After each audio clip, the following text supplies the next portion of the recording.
tackler extraordinaire, Alex Gagne, in on the tackle. Here comes Trey Ford. Had a couple of big plays, but still 18 to 27, 178 2 weeks ago in Vancouver. Yeah, and just looking for a little more consistency. As mentioned, he's got a new offensive coordinator this year. So things are a little bit different. A lot of the concepts are the same as what he's learned through his first 3 years in the Canadian Football League, but the read progressions are different, and so there's a little bit of reprogramming going on here for a still young quarterback. Justin Rankin, the running back, in behind Trey Ford. His fourth year at the University of Waterloo, handing off to Rankin. Second half of the season last year, Rankin really came on at over 700 yards of rushing. So we take a look at this Edmonton Elks offense. Happy to welcome Brent Boyko back at the right tackle position. One of 4 Canadians starting on that offensive line. In the receiving core, Keon Julian Grant faces his former team, the Montreal Alouettes, for the first time in his career. He moved over to Edmonton as a free agent this offseason. One of the ex-Alouettes, Cody Fajardo as well, the backup to Trey Ford in this one. Gain of 4, Rankin. 2nd and 6 from the Edmonton 42. That's Ford. How many times are we going to see this tonight? Steps up, escapes the pocket, gets it up near midfield. The legs of Trey Ford. And a first down for Edmonton. Yeah, and here Trey Ford sees an opportunity. Isaac Berglund gets upfield on the rush, creates a bit of a gap. Ford uses his legs, gets outside. Nice decision as he comes towards the sideline here. Justin Rankin passes up a sort of a crackback block on Darnell Sankey that likely would have been penalized. Good decision, good discipline there for the Elks running back. He was their leading rusher in BC 2 weeks ago. 6 carries for 54 yards, not to mention the scrambling he did to set up the pass. So up near midfield, call it a gain of 11, but a first down for the Elks. Trying to get this offense moving. Yards coming at a premium against the Lions back in week 1 from the Edmonton 53. Trey Ford handing out to Rankin again. Finds some room. Najee Murray will push him out down around the Alouette 35. Justin Rankin. And they are establishing the running game now early in this one. A gain of 21. Yeah, and you heard Enoch Mwamba allude to this in studio in the pregame. This is a big part of what the Elks need to do, a big part of their offensive success in the second half last season. You want to manage Montreal at the line of scrimmage, you've got to be able to run the football successfully, and it's one of the things Edmonton did so well in the back half of 24. 21 yards down to the Montreal 36. First down, faking the handoff, tossing it off to the left to Julian Grant. And he is met there by some teammates right away, including ex-teammates. Wesley Sutton got it started, and they end up losing a little bit of yardage. 3-yard loss for the Elks on that one. Yeah, taking a look at this Alouette defense, Sean Oakman had a deflection that created a pick 6 for Wesley Sutton last week, former Elk. Taiwan Mullen takes over at that nickel linebacker spot, making his 3rd start of the season. Former corner at Indiana University, and there is the aforementioned Wesley Sutton, who had the first contact on his former teammate Keon Julian Grant on the last play. A loss of 3, back to the Alouette 39. Opening possession, Thursday Night Football, Edmonton. And the second down and 13. Throwing to the right. It is caught by Stephen Dunbar. Kabion Ento has him wrapped up. A flag does come out on the play by Ento. Not nearly enough for just barely to get back to the line of scrimmage. We'll see what the penalty is. Procedure, no end, Edmonton. Penalties decline. It's 3rd down. So a 3rd down coming up. Good job, Larry. Good job. For Mark Killam, his 2nd game as a head coach, and his field goal kicker is the rookie Vincent Blanchard, who missed 2 last week, or game 1 in Vancouver. He also missed an extra point, hooking that one to the left. All 3 of them were, but Killam had said this week still have lots of faith in this kicker, who does have a booming leg. And gets a shot here from just outside the 40 to get the first points on the board. And it is through. Field goal, Blanchard. Points on the board, Edmonton. Opening drive. The 3-0 lead. So Davis Alexander. Best start to a career by a CFL quarterback since Bo Levi Mitchell back in 2014. Can he improve to 7-0 to start his career. Davis Alexander got 4 starts last season. He won them all, and 2-0 this year. So with one more win, Dwayne can match Bo Levi Mitchell and Jeff Garcia for the second best starts by a starting quarterback. Well, that's a pretty lofty company already. You look at the names on that list. If I'm not mistaken, by the way, the guy at the top of the list, Danny Mack, celebrated a birthday this week. Oh, Danny Mack. A great career that he had. Alexander takes the handoff, rolling out. It's Tyler Sneed, who had a great game in Ottawa last week. 151 yards receiving that Owls offense.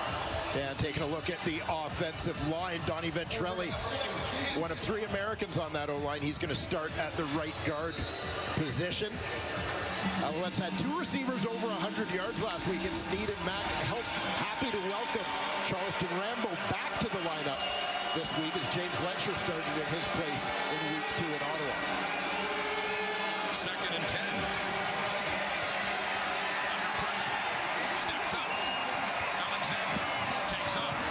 And he can run too. He gets it up across the 50. Enough for a first down. Move those sticks. An 11-yard gain for the Alouettes quarterback. Well, both quarterbacks getting it done with their legs in the early going here. Elks supplying the pressure, 5-man rush. Nothing coming open for Davis Alexander. You get a glimpse of his athleticism here as he gets out on the perimeter. He has over 60 yards rushing this young season. Game 3 for Montreal. First quarter, first possession, Alouettes. And the handoff right side picks up just a couple of yards for the running back, Stevie Scott. And great D-line. You heard Davis Sanchez talk about Robbie Smith in the opening, one of 4 former Toronto Argonauts on that defensive line. The linebacking core, Cordell Jackson moves down from the back end to take over the nickel linebacker spot this season. And the veteran Royce Metier out of Guelph comes over, one of many Canadians to move to Edmonton in free agency this offseason. That was Sean Thomas Earlington, the ball carrier, throwing now on 2nd down. Cole Speaker, he has the catch. It is shy of a first down. Speaker in his 4th season, and up near midfield, up across midfield, but still a 3rd down and about a yard is coming up.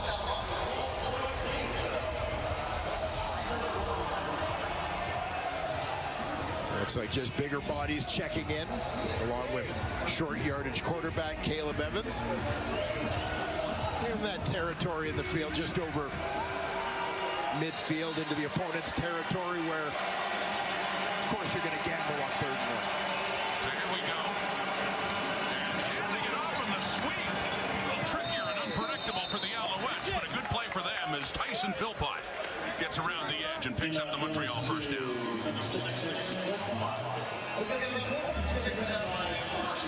You'll see Tyson Philpott coming in motion. He's going to take this around the outside, and I love the creativity. Force the defense to defend, even in short yardage. Defend every gap, sideline to sideline.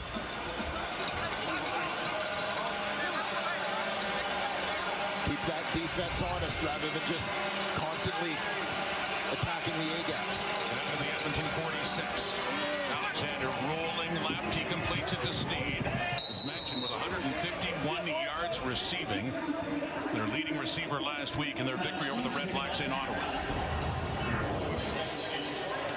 Yeah, big day for Tyler Sneed. And, you know, it just shows you in this Alouette receiving corps, they have had players come and go over the years, but the depth always seems to shine through. Sneed was a guy who missed much of last season due to injury. They lose Cam Julian Grant in free agency. They regain Tyler Sneed, and he shows up huge. Gets it down to the 35. Thomas Earlington, been a feature back for the Alouettes so far this season. And hard-fought 3 yards to set up a second down here for Montreal. Royce Metier coming down from his safety position to get in on the tackle. Look at at all the change, Dwayne, to that Elks secondary. The only constant of Audric Bynum last year, but Manny Rugamba, Metier, Kobe Williams, Tyrell Ford as well. Completely revamped in the back end, just about. Second and 7. First possession still for Montreal, trailing 3-0. Alexander, pass time, steps up, and tries that little shovel pass again to Sneed that worked so well against the Red Blacks last week, and gets it down to around the 25, and looks to be enough for a first down. Very close indeed it is. Sticks move again for Montreal. Alexander's doing a nice job here of extending the play with his legs, staying alive. Tyler Sneed, you see him working across the formation, just making himself available as an outlet there for his quarterback. Recognizing he's in a soft spot in the coverage, settling down. This little underhand pass there, 9th play in the drive, first down. Makes the handoff, throwing down to the 5, Austin Mack. Another one who had a great day against the Red Blacks last week with over 100 yards receiving, has 19 more yards there in his first catches. It'll be goal to go now for Montreal. Yeah, Mack coming from the backfield. He's the number 2 receiver to your left, working towards the corner here.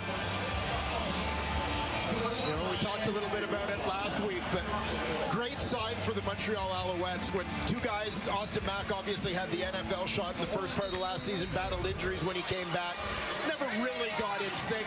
Tyler Sneed missing much of the year with injury. Both those guys showing that they are all the way back here in 2025. Drive continues, play fake, dumping it off, touchdown! The fullback, David Dallaire, gets 6 on the board for Montreal as the Alouettes and Davis Alexander impressively work their way down the field. David Dallaire with his first of the new season. He's motioning across the formation. You're going to get man coverage so often. Down close to that goal line, they work him across the formation, force someone to try to trap him through traffic. He gets lost going behind that line of scrimmage. Coverage can't stay with him. Easy 6 for the Owls. And Alexander used a variety of receivers, capped off with Dallaire, and the point after by Jose Malto. So the 4th catch of the season for Dallaire, and as Dwayne mentioned, his first touchdown, a 20-25, gives Montreal the lead. Thursday night in Edmonton, 7-3 Owls.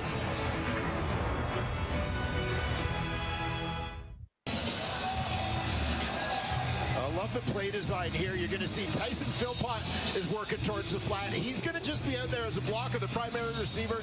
David Dallaire also working across the formation just to lose coverage. But send him out there. Philpott effectively as the lead blocker. Dallaire picks up the ball. Philpott leads the way in with the block on the corner. Audric Bynum. Easy 6 and an Alouette lead here in the first quarter. After 10 plays, 70 yards in just over 5 minutes, and a great response. 4 different receivers used by Davis Alexander, including that man. Product of Laval, Rougeor, touchdown Dallaire, 7-3 lead. Maltos with the kickoff. And back for it again is Arkel Smith at the Edmonton 15. And runs into some traffic after a 21-yard return just over the 35. First time out for Trey Ford in this game. Marched him down close enough to get a field goal in the first points of the game. Ford, Edmonton's number 1 QB, getting ready to go back to work again. In Edmonton's first game of the season in week 1, Trey Ford didn't have the greatest passing performance, Dwayne, but it is his legs, as we've seen before, that forces defenses to respect him. Yeah, it just gives you another weapon to defend, forces you to defend really sideline to sideline when Trey Ford is in there. Contained, obviously so important. He has that ability to make teams pay if he can get to the outside. He's already done it once here against Montreal. Here we go, 7-3. Elks now trail back to Rankin as he's trying to grind it up to the 40, but runs into a wall of Alouettes after a gain of 3. Well, Trey Ford looking to climb this list. He and Nathan Rourke both opening this 2025 season as starting quarterbacks for their respective teams. See Russ Jackson and Frank Cosentino atop the list. A couple of guys who played regularly in the quarterback position throughout the 60s. Trey Ford, his 20th start in his career, in his 4th year out of the Waterloo Warriors program. And now the undisputed #1 to start this season in this new regime in Edmonton. Pressure coming. He escapes Isaac Emmy Berglund. And he gets up across the 40 on that carry. Still just 2 yards. A lot of running to pick up 2, and a 3rd down coming up. They'll have to kick it away. See Isaac Emmy Berglund from his defensive end spot. Just got caught inside for a quick second. That's all Trey Ford needs to escape the pocket. No receivers pop open for him as he's on the scramble there, so he just takes what he can get. A little short of the 1st down. Cody Grace, who until this season was with the Calgary Stampeders and averaging nearly 60 yards a punt 2 weeks ago in week 1. A 50-yarder there with no chance for James Letcher. Well, he rushes quarterbacks, also looks for interceptions. We'll have more in Lowell Uguak. What a start to the season for Montreal defensive tackle Lowell Uguak. This is week 1. Nick Arbuckle. The ball comes out, looks like an interception, no. And it ends up going for a touchdown by Isaac Emmy Berglund when Uguak thought the play was over. He gets another chance last week of Matthew Schultz. And he catches and he rumbles down. And he's back home in his native Edmonton. Let's say hello to Tom Gazzola. Yeah, Rod, Lowell Uguak, no stranger to Commonwealth Stadium. Obviously an Edmonton area kid and is very, very familiar with Commonwealth. Played halftime here as a kid in minor football during Elks games. He also, when he got older, spent time on the concourses selling 50-50 tickets. And then now he's coming home, got about 50 friends and family. Most importantly, mom, Akan, sister, Akul among the crew. And he grew up watching guys like Fred Stamps, Ricky Ray, Patrick Kabongo, and then, of course, the mayor of Commonwealth, Odell Willis, who he trains with now in the off-season. And even though a bunch of his friends are Alouette fans, some of them still haven't converted over from the Elks, guys. Well, give them time, Tom. Give them time. Yeah, he had to round up some extra tickets. You saw his mom and his sister there. Well, Uguak, great rookie year, we remember, in 23 in the Grey Cup year, and then came back from an NFL tryout last year. Yeah, exactly. We talked a lot about some of the changes to the starting defense for the Alouettes over the course of that 23 season when they really started to gain momentum down the stretch. One of those changes was Lowell Uguak getting into the starting lineup at defensive end. Alouettes got 10 yards out of Sean Thomas Erlington. 1st and 10. It is caught by Tyson Philpott as he has it up around the 35. Be about 4 yards shy of another 1st down. Tyson Philpott, another guy in that receiving core coming back from an injury-shortened 2024, looking to be in fine form. Once again, Davis Alexander showing some of his elusiveness. Doing a nice job there, kind of getting the shoulders turned upfield to make an accurate throw despite being on the run to his left. Thomas Erlington in behind him on a 2nd down and 3. And it goes to 21. 1st down and more. Gets it up across to about the 44 for product of the Montreal Carabin, Sean Thomas Erlington. Yeah, starts off deep in that backfield behind his quarterback. A nice cut there. Bouncing that one out to the right. You see a block coming from the left side of your screen. Offensive right to pin the middle linebacker, Niles Morgan, on that play. Thomas Erlington makes the read to bounce that one, but a little slow getting up afterwards. Getting some attention from the Alouette medical staff, so presumably Stevie Scott will be coming in. getting a spot in the roster. Tough decision for Jason Moss and Danny Machocha. Walter Fletcher ended up being let go as they go with Scott, and of course with Sean Thomas Erlington, who had 125 yards rushing, that's it, throughout last season with Montreal, comes into this day at 106. So the way things been going right now, and 21 more on the board, just in week 3, eclipsing what he had done a year ago. But it is Scott in and Thomas Erlington out. So he walks off the field. And a first down. Alouettes have the lead. They have the ball up at their 43.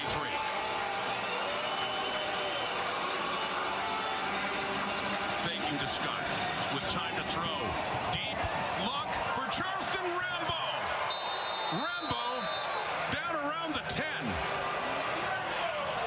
Had to miss last week for personal reasons back in the Alouettes lineup, and the biggest play we've seen of this day. This is an absolute strike from Davis Alexander. Great protection, allowing this one time to develop. Charleston Rambo's helmet does not survive contact with the ground, but the ball does for a huge 54-yard gain on the play. Came in with 3 catches for 36, so gets that and then some on that 54-yarder. So Montreal's in business again. Very quickly down to the Edmonton 13, looking to add to that 4-point lead. Pressure's coming. Alexander, end zone, touchdown. Tyson Philpott, his second touchdown of this season. And the Alouettes do indeed take the initiative here at Commonwealth Stadium. Tyson Philpott tracked this football and just went and got it. He's right on the left edge of your screen. Disappearing in motion, working towards the corner. Just following that one over the shoulder, aware where he is relative to the boundary.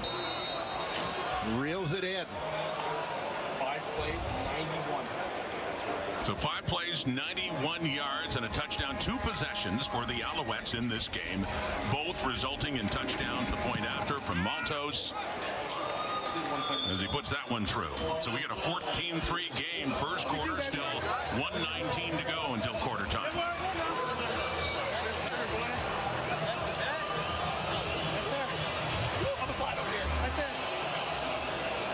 We're going to go back to the big play on that drive. The bomb to Charleston Rambo, bottom left corner of your screen. Starts off tight to the formation, which gives him a ton of field to work with here. He goes deep, Austin Mack underneath. Nice read and delivery there. And here you're going to see Philpott, the inside receiver of 3. Other 2 guys are going to keep it short, which means they hold their defenders down, so there's no help as Philpott works to the corner. Those 2 outside defenders have to take care of the low routes, so they can't drop off and get underneath on the corner route to Philpott. That leaves the defender, Kobe Williams, chasing from the inside. Long way to go to the corner. He can't get there with a well-placed toss. Big play to Rambo, finished off to Philpott, who had a touchdown catch in week 1 against the Argos. That's number 2. And it's Arkell Smith pulling his way through up across the 45. 1:14 to go. And yeah, Philpott said, give that guy some credit, who he made the team when they had a lot of questions at receiver at the start of 2024. And here's another look. Looked a lot like his first touchdown of the new season. Back of that end zone. And Philpott, of course, one of the heroes of 2023 with that Grey Cup winning catch against Winnipeg. And it was having a great season last year until it ended against Hamilton. Injured about halfway through it and was done for the rest of the year. So now Edmonton in an early hole in this final minute of the first quarter, with Rankin trying to push his way closer to the 50.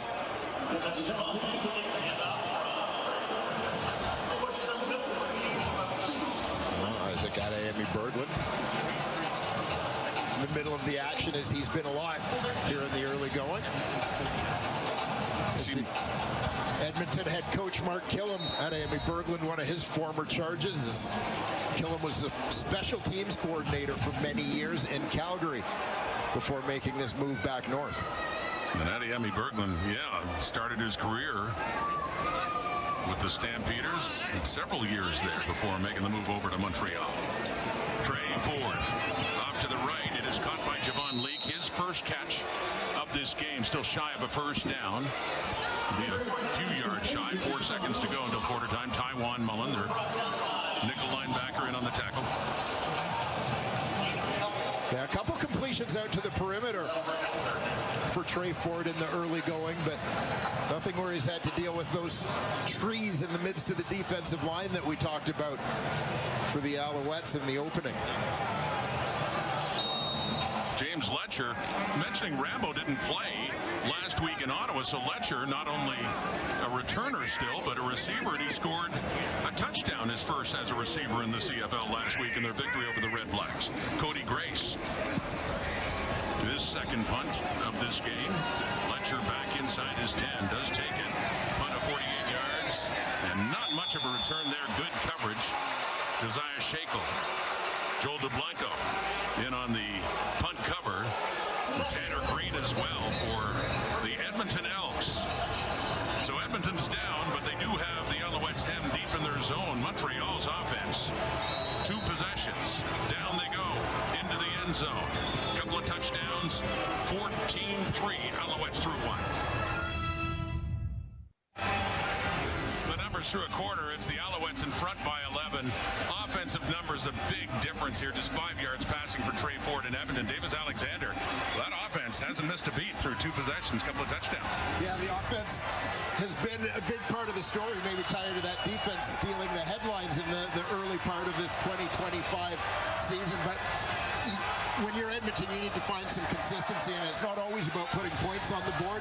But the fact is, you're getting into a little bit of a trend of the defense being on the field a little bit too much in the early going. So the offense just needs to find some consistency even to give their defense a chance to compete here. They ran the ball well, Edmonton did, in their first possession, led to a field goal, but mentioned Ford's just 3 for 3 for 5 yards, as Montreal has 3 times the net offense so far in this game. Alexander looking to add to that.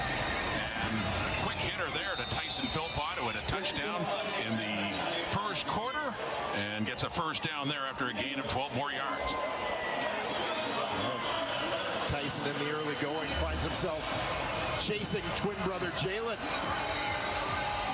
in the early receiving stats.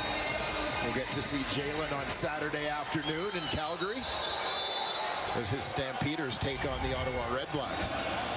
We'll be there to see that.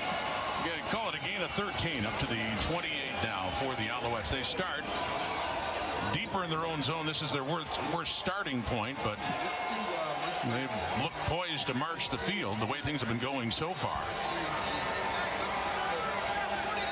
Alexander 9 for 10 for 138, a couple of touchdown passes to Dallaire and to Philpott. First and 10 from the 28. And quickly up to Cole Speaker across the 30 and pushes his way up to about the 34. Cornell Jackson in on the tackle, and Niles Morgan as well. A gain of 6 more yards.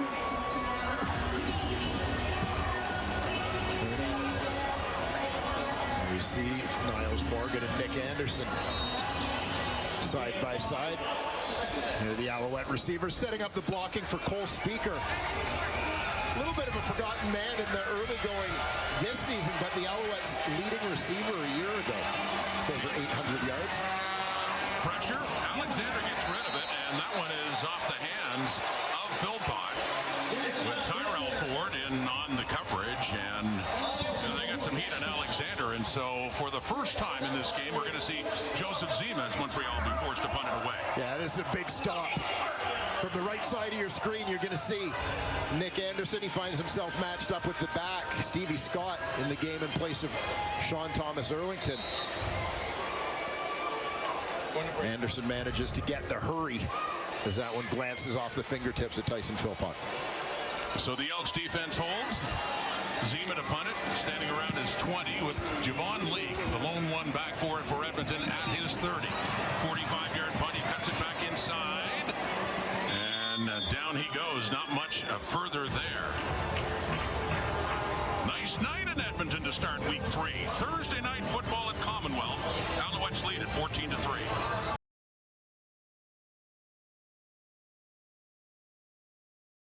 Canadian. Thursday night, Commonwealth Stadium in Edmonton, and the Elks home opener coming in at 0-1, and they're in an early hole here against the 2-0 Montreal Alouettes, who lead it 14-3. But Montreal just punted for the first time in this game, so Trey Ford back to work, shot open. In pursuit, 2, chasing number 2, and that one intended for Zach Mathis goes incomplete. Goes incomplete. I like the play call, though, in terms of moving the pocket around a little bit for Trey Ford as we take a look at the Elks' recent starts to seasons. Yeah, no, I mean 0-3 in 22, but 0-9 in 2023 before they finally won in Hamilton. And last year, 0-7 start. So for Mark Killam, all the years in Calgary, hired his first head coaching job and tasked with the big mountain to climb for the organization in terms of getting into their winning ways again.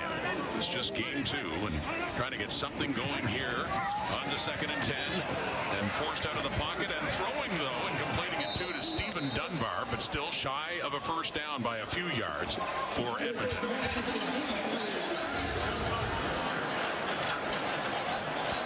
And Edmonton looking to get a little bit of momentum here. Sends out the short yardage unit. Quarterback by a familiar face.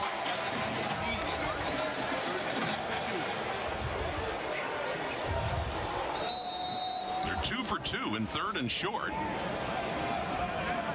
And it is Cody Fajardo. Ex-Alouette against his old team. Flags come out. He does have enough for the first down, but pending the flag. Fajardo used in short yardage a couple of times at BC Place 2 weeks ago. Montreal number 2. 5-yard penalty, makes it a first down. And so, yes, he gets the first down. It was offside Alouettes, but Fajardo had a couple of touchdowns for Edmonton. He has their only touchdown so far this season. And does a nice job here, finding a soft spot in the defense. Picking his spot, ducking his shoulders, and getting that ball upfield to move the sticks.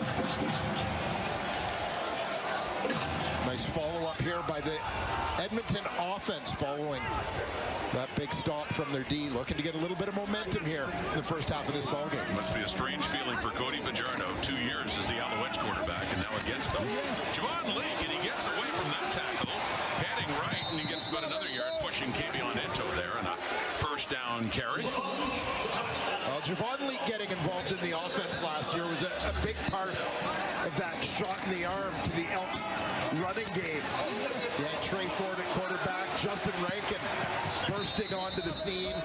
Javon Leake taking snaps at running back for a guy who had been primarily a special teamer. Kevin Brown, who had been so good for Edmonton the year before, was still in the mix as well. But that run game was such a catalyst for them offensively. Yeah.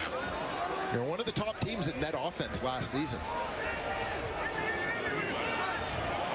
So picks up 4, 2nd and 6. After the Leake run, he stays in the backfield, and it's thrown off to the left to Zach Mathis at the 40, and a first down for Edmonton.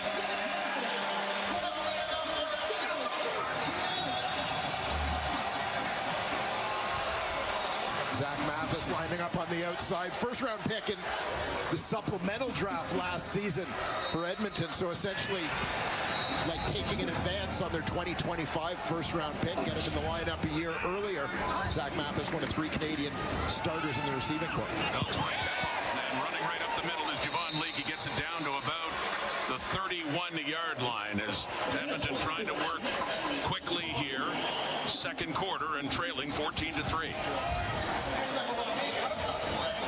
Yeah, the ground game again, bringing the Elks offense back to life. Got Javon Leake, Trey Ford moving around a little bit in the pocket. The Elks' best drive so far. This is the 7th play. Mark it at the 32 and a gain of 8 for Javon Leake. Second down and short for Trey Ford and the Elks. Back to Leake. And he slices on the 30 and first, 25, an easy first down there for Edmonton. This drive continues. 6 more yards. Yeah, and this success on the ground, I think, lends itself to Trey Ford's strengths in the passing game. A little bit of play action,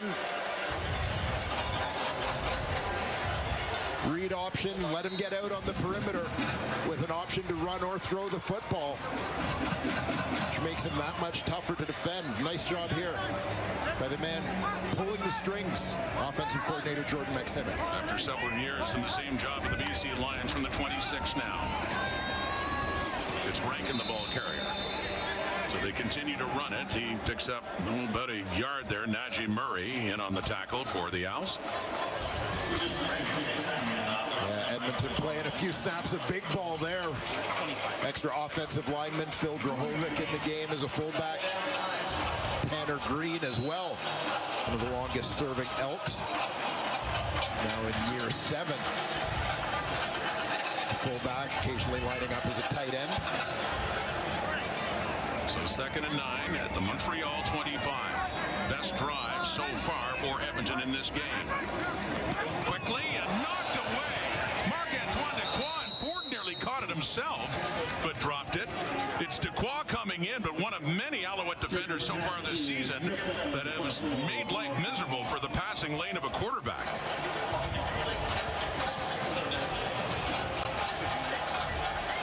It could be anybody lined up at the line of scrimmage in Montreal's defense as they move people around. Marc-Antoine Dequoy this time is coming off the edge, very aware. If he's not going to get there, he's going to get his hands up. And we're going to assume that Trey Ford dropped that on purpose to protect the field position, as he would have lost yards. He would have. It's Blanchard in. He's 1 for 1. We'll call it 2 for 2 now. Vincent Blanchard so having a better night than in week 1. Well, often it's been D linemen for the Alouettes. This time the safety. Dequoy coming in to knock it away. 14-6. Montreal still leads. Tonight's backup quarterbacks were the starting QBs on the other team last year. McLeod Bethel-Thompson moving over to the Owls after Cody Fajardo had left. Montreal had made its decision to go with Davis Alexander, and he ends up in Edmonton. Yeah, a couple of veteran guys trading places. Fajardo particularly interesting, right? Grey Cup winner in 2023, best record in the East in 24, but the Owls moving on. It was Fajardo to Philpott to win the Grey Cup back in 23. Philpott, touchdown tonight. He's got another catch there. Cody Fajardo, and career, remember Saskatchewan before that, started with Toronto, had briefly a time in BC, but you look what, at his career, really, and very good numbers, and you know that legacy, they could never take that away, that final drive, the championship run for the Alouettes in 2023, throwing again, it's Rambo, the big catch, a 54-yarder in the first quarter. So those are the numbers of Cody Fajardo in his career. McLeod Bethel-Thompson, a couple of Grey Cup rings. He was on the team in 17 with the Argos, and of course 2022 as well. But with the Elks, we talked about this. They didn't have the record to show for it, but he did have some pretty good numbers. Yeah, a lot of times last season, I think the argument would be that when the Elks were losing at the start of the season, it wasn't necessarily their quarterback play that was their biggest issue, but the offense changed a little bit. Dynamics changed with Trey Ford in the lineup. Alexander throwing again to Philpott again. Second down. His 5th catch, this one, a 2nd down coming up halfway through this second quarter. Yeah, but needless to say, in the Canadian Football League, it's typically going to take more than one quarterback to get you through the regular season. Just nature of the league with the number of times quarterbacks drop back to throw the ball or scramble with the football. There are going to be injuries, and these are a couple of pretty good insurance policies for these two teams to have. Boy, you're not kidding. You got backups like Bethel-Thompson and Fajardo. Pump fake on the 2nd down and 5, and a deep look down the rail to the left for Rambo again, nearly. But coverage is there, and a flag comes out. Devondrick Bynum was right with him, and was he a little too close as Alexander tried to hit another deep shot. Pass interference, Edmonton number 16. Automatic first down. And the referee, Tim Croker, so it is Bynum flag for the PI. Yeah, top of your screen, you'll see the matchup. Charleston Rambo lined up out wide. Devondrick Bynum bailing out of the box to pick him up. And maybe leaning into the receiver a little bit here. Tough to say. Watch the left arm of Devondrick Bynum. Yeah, a little grab on the inside arm of Rambo. The previous ruling of a defensive pass interference. The play will be reviewed.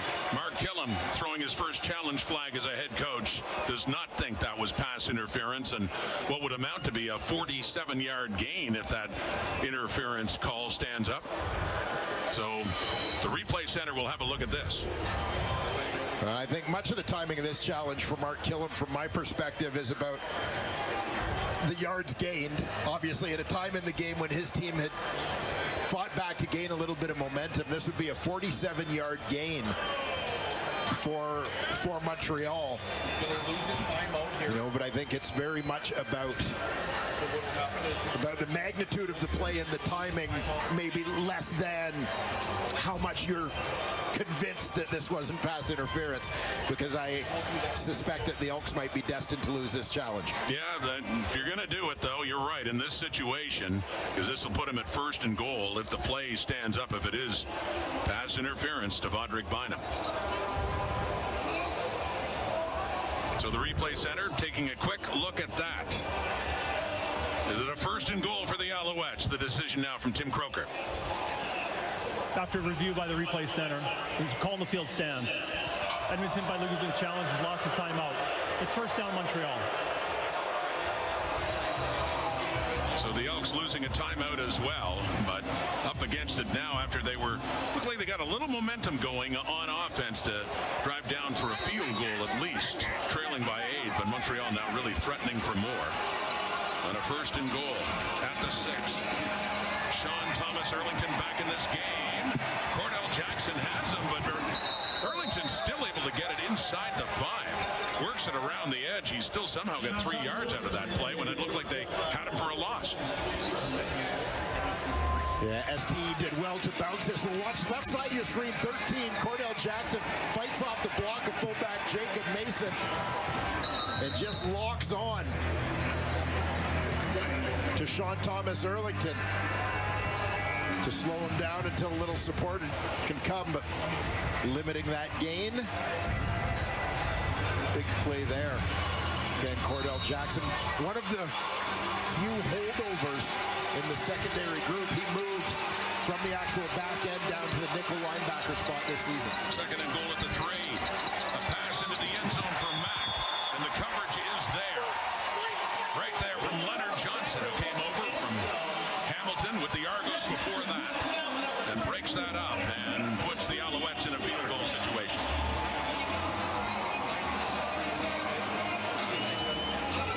Keep an eye on the outside, far right of your screen. Austin Mack gets a good release. A nice recovery on the play by Leonard Johnson. A little bit of a throw behind it there allows him to get back in position, got his head around, locating the ball, getting a piece of it. Jose Maltos was 6 for 6 in field goals in Ottawa last week, and with that one on the season, he is 9 for 10. So Montreal quickly works their way down to field to negate that Alouette field goal, or the Elks one, excuse me, a Montreal field goal, back to an 11-point lead. Ford's got his hands full today. He's also got a full house at home, Tom, I understand. Yeah, indeed, Rod. He's trying to build familiarity here at Commonwealth with Jordan McSimic and the new playbook. He's also doing some building at home. First time he bought a house here in Edmonton. I know he's been here for a couple of years, and he's also doing renovations, guys. It's a full house, like you said, Rod. He's got brother Tyrell in there. His wife and his daughter came in for the bye week. And then, by the way, wide receiver Zach Mathis is in the home, and you got to have someone in the basement. Well, that's Arkell Smith. And during the offseason, he was doing renovations to the house. He says brother Tyrell is better on the field skill-wise than he is with a hammer.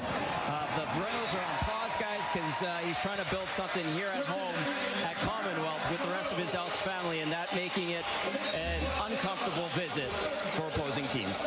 Hey, Tom, he might have to build an addition.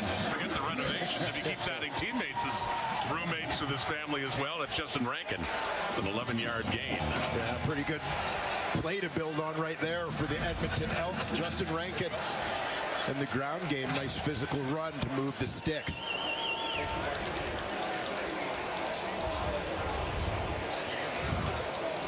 There's Terrell.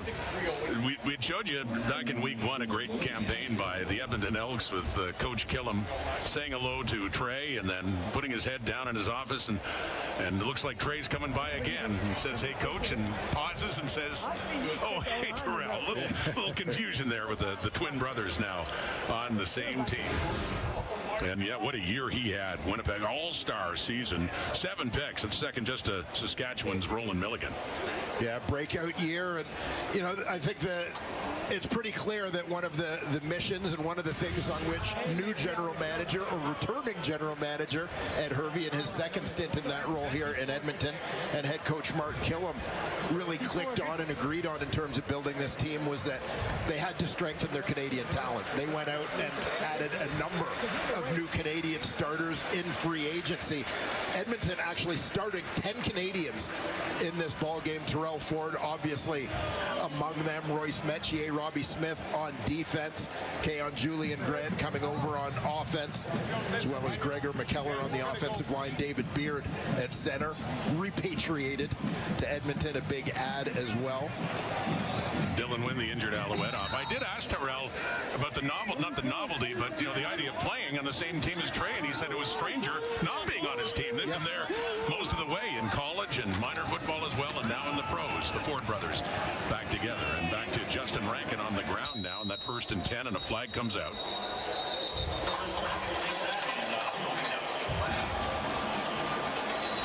There's Lorenzo Burns.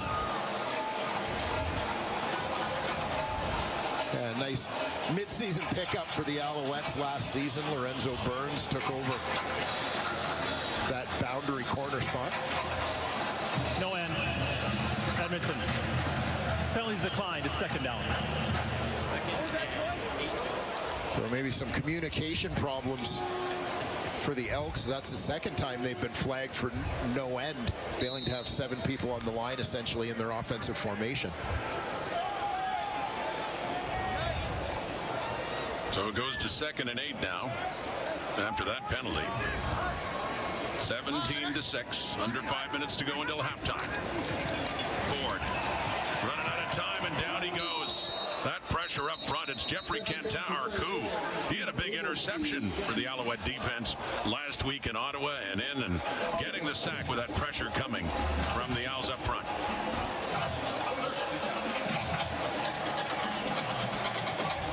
Cantar-Arcou looping all the way around here to track down the quarterback, Darnell Sankey, as well. Another linebacker up in the line of scrimmage. Looked like Trey Ford's knees were down before he was able to get rid of that football, which obviously will change the ball spot. Carrier is down with contact at the 45-yard line. It's 3rd down. So credit the sack for Cantar-Arcou.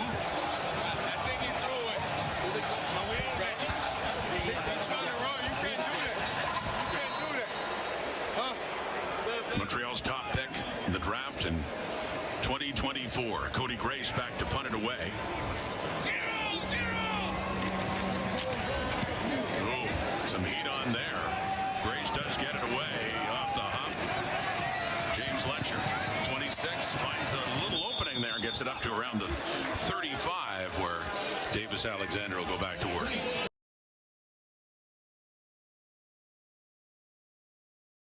Yeah, you ask Marsh about that sometime. Okay.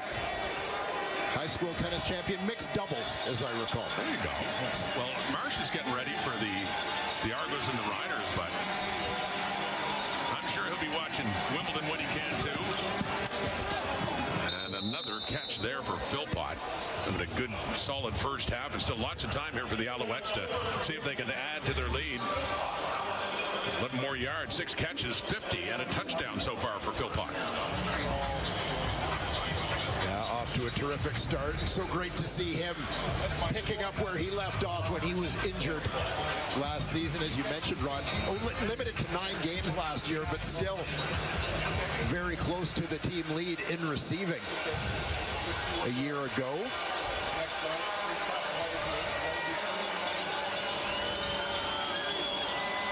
Stevie Scott in the backfield. Stays in to protect. Another deep shot. Alexander flag comes out. And Johnson is right there, stride for stride with Mack, who puts his hands in the air, but they were close together. That flag came out before the ball arrived in their vicinity. But it looks like it's going against Edmonton. A number of defenders back deep. Austin Mack towards the top of your screen, the only deep route, but maybe some early contact.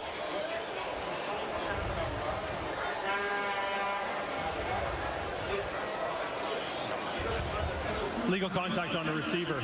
Edmonton number 9. 10-yard penalty, makes it a first down. So it's the safety, Royce Metier, who gets flagged. Yeah, you'll see Metier coming over to pick up the receiver. We'll watch the contact there. Locks on to Philpott. This should be the last play before the 3-minute warning. Clock counting down. And just on the other side of midfield for the Alouettes, Sean Thomas Erlington left side. Another good carry. Still going as he finally gets pushed out there by Nick Anderson. A little pushing and shoving after the fact, but it'll set up a 2nd and short coming up here for the Alouettes. The 3-minute warning. Montreal's in charge. 17-6 as halftime gets closer.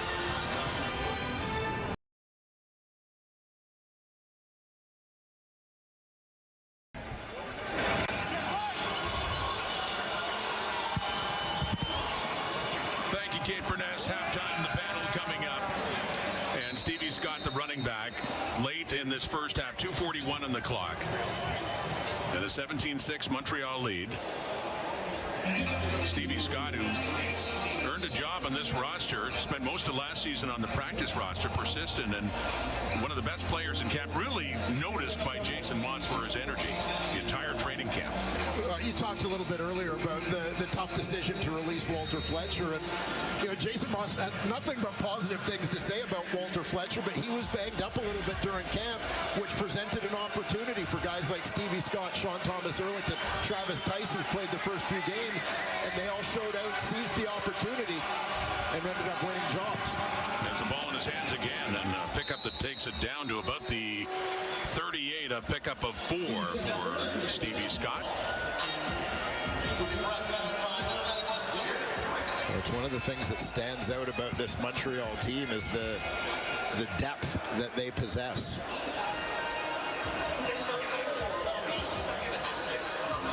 And Scott stays in at running back. Davis Alexander. 2nd down coming up. He's 14 of 17. 172 yards. Couple of touchdowns. Looking to throw again. Flushed out. Running around. Buying time. Deep look. Down in the end zone. Wide open. Touchdown. Tyler Sneed could wait all day for that one to come home. 38-yard strike, and there was nobody near him.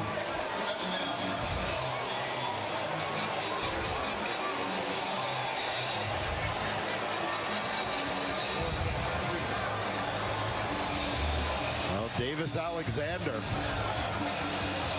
under pressure manages to extend the play. Nice block there from the left tackle, Des Holmes. Tyler Sneed is wide open early on this play. It just takes Alexander some time to get to him. He's got to free himself of that pass rush a little bit, but we'll take another look. The point after there by Maltos, as Alexander's up to 210 yards passing now. But yeah, we rave understandably about Trey Ford's ability to buy himself some time with his legs. Not a bad job for the Owls QB Alexander on that play. Now, you'll see Tyler Sneed here The corner is going to sit down on the flat. Watch Sneed once he gets in behind the corner, and he knows he's wide open. Jumping up and down, waving his arms, playground style. It does the trick to get the attention of his quarterback for another Alouette touchdown. Must have just seemed like an eternity for Sneed when he knew how open he was. Will that ball ever get here? Yeah. But good on Alexander to find the time, and Jason Moss coming out to agree with that. And for J.C. Sherrod and that the Edmonton Elk defense, pardon me, that's a tough one in this first half. Montreal's offense is having its way, and that man, Sneed, for the second straight week is a big part of it. Well, I'll leave it to the likes of the panel to discuss who might be the best receiving core in the Canadian Football League, but I think we got to talk a little bit about the Alouettes, don't we? Well, when you look, as I say, the adjustments they initially had to make 2 years ago in their Grey Cup year. Got Kate and Enoch and Chaz are going to talk all about this, what's gone on in this first half. But yeah, they are Rambo and Mac and Sneed and Philpott, and it's the running back Stevie Scott in there. You got Cole Speaker beside him, and you say Speaker has been such an important part of that team, and not as noticeable this year. Yeah, Speaker was kind of the glue guy last year when there were some injuries in that receiving core. Model of consistency. Guy a little bit like Davis Alexander, who had been around the team for a couple of years and grew into a bigger role. Under 2 minutes to go till halftime. It's Rankin on the move, and his best run of the day across midfield, finally hauled down by Wesley Sutton. Very quickly running into the Alouette zone and a 25-yard gain for Rankin. Yeah, Justin Rankin is having himself a pretty good evening here against the Alouette defense. But you just wonder, as the margin, the lead for Montreal has widened. You know, a lot of football left to be played with, a whole half to go, but if at a certain point Edmonton might get a little twitchy about trying to get back in this one and try to force the pass, but Rankin's been good. 65 yards so far until that carry where he loses one. Big Sean Oakman coming in, going up against his old team for the first time. Oakman, former Argo, and then spent last season with Edmonton. Yeah, on the move the last 2 years. Sean Oakman right in the middle. That Montreal defense, well, Uguak, had the first shot working on the nose. Oakman pursuing from the backside to bring down Rankin. So a 2-yard loss for Edmonton that time. So second down and 12.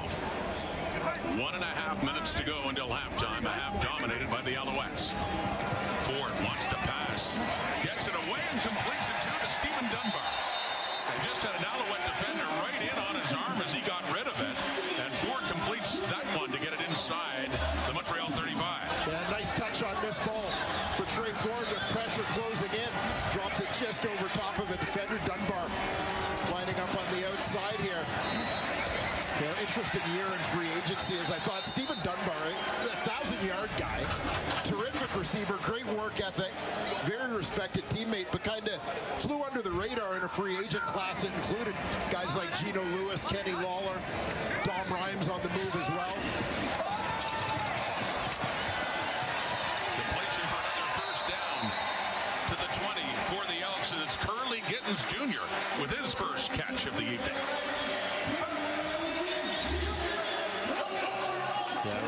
Top of your screen. Curly Gittens Jr. You'll see Dunbar and Arkell Smith getting out in front to block. Great job by those two guys. 1-2. Creating a lane for the Wilfrid Laurier grad and yet another former Toronto Argonaut, Curly Gittens Jr. Edmonton needs a response touchdown before we hit halftime. They're getting closer down to the 20. Ford chased out by Amy Berglund, completes it, just dumping it off to Rankin, who loses the ball and recovers it and loses 3 yards in the process on that play. Yeah, it was survival mode for both Trey Ford and Justin Rankin on that play. Isaac Adeyemi Berglund in hot pursuit. Uguak in the face of the quarterback. Nice job to get a piece of the football there by Lorenzo Burns on this Alouette defense that is hungry to create turnovers. Big second and long coming up here for Ford and the Elks. Deep look. End zone. Intercepted. Kevion Ento, who went down, and it looked for a moment like Zach Mathis was open for the touchdown, and Ento alertly coming in to steal it away just at the last microsecond. Another big play for the Alouette defense, and timely too, with 18 seconds left until halftime. Just not quite enough on this one. You see Zach Mathis working out of the slot on this one. He's headed towards the corner. Kevion Ento, third season as a starter at that field corner spot.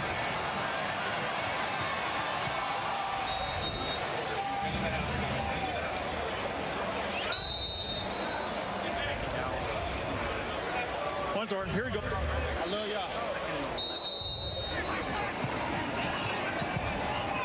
Mathis works for the corner, but Ento falling off. Supplying the help. Taiwan Mullen was pursuing from the inside. Nice read there from Ento. Another big play for Kevion Ento. He's had a few in an Alouette uniform, and a nice first half for that man, Davis Alexander. His Alouettes, 3 touchdown passes for Alexander, a 24-6 lead. And one of those touchdowns, the most recent one, scored by that guy, Tyler Snead. Yeah, Tyler Snead, coming off a 100-plus yard game last week, finds himself wide open in the end zone. Third major of the game for the Montreal Alouettes.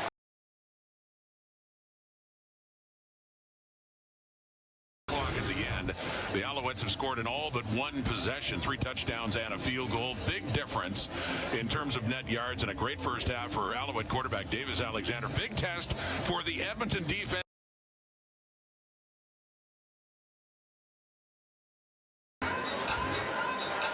Well, what more can you say as he tries to improve his career start total to 7-0. He's in a very good start in this one tonight. Yeah, Davis Alexander, you can just feel the confidence grow with each successive start and each victory. It looked terrific in the first half, and you think about the confidence with which he threw a couple of those deep balls early. I think really speaks to where Davis Alexander's mindset is right now. He believes. And the Alouettes certainly believed in him enough to let Cody Fajardo leave. After Fajardo had won a Grey Cup with them, Grey Cup MVP, their top quarterback last year, briefly hurt. Alexander got his shot, and they liked what they saw to make that move. And asking Jason Moss about it earlier this week, does it validate the decision? And he said, no, it was already validated to us. We already believed him. And he spoke very highly, by the way, of Cody Fajardo and everything that they've been through. But for Moss, there was no question this was the way to go. And everything is proving that this season so far through 2.5 games for the Alouettes. And leading this one by 18, the second half to begin. Montreal had deferred after winning the toss. They want the ball to start the second half. They've got it. James Letcher at the 20. And gets with flags coming down upwards of the 30. Mentioned the Alouettes have scored in just about every possession. A little pushing and shoving after the fact there.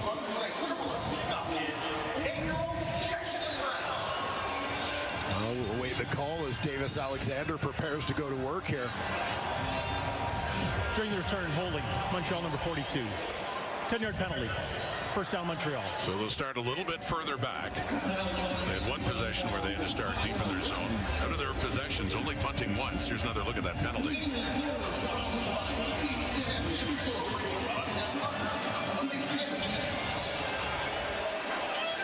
Watch far right side of your screen. Little takedown around the neck. Terrell Richards draws the flag. Alexander on pace for his best passing performance of his young career. Second half begins on that hitch to Mack, who lost the football. I guess they say no catch. Into the hands and looked to turn around and take off and didn't have the ball. Niles Morgan picked it up, but it's still Alouette football. looking for a quick hitter to get things started here in the second half. Austin Mack knowing he's got to get upfield in a hurry. Let that one get away. Never a catch, 2nd and 10. Right after 10. Alexander quickly completes it.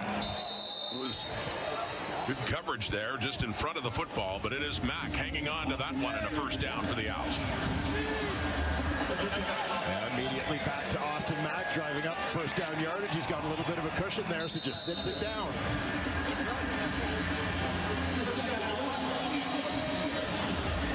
Just beyond the outstretched fingers.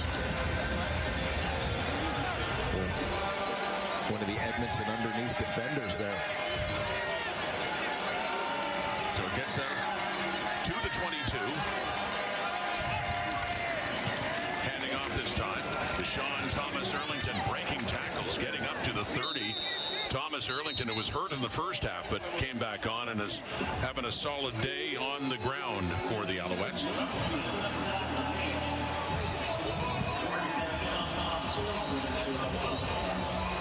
And again, Montreal filling that running back position a little bit by committee. We've seen a lot of Sean Thomas Erlington through these first 3 weeks of the season, but Travis Tice was on the roster for the first couple games. He had a lot of the carries down the stretch as they closed it out against Ottawa.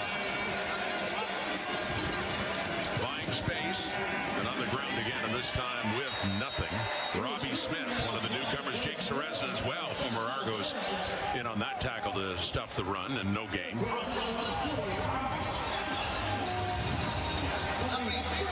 lot of ex-Argos up on that defensive front. Jared Brinkman as well. And Brandon Barlow, who's most recently with Hamilton but started with Toronto. So a revamped defense up front too for Edmonton. And it's the second time in this game that Joseph Zima will punt to Javon Leake.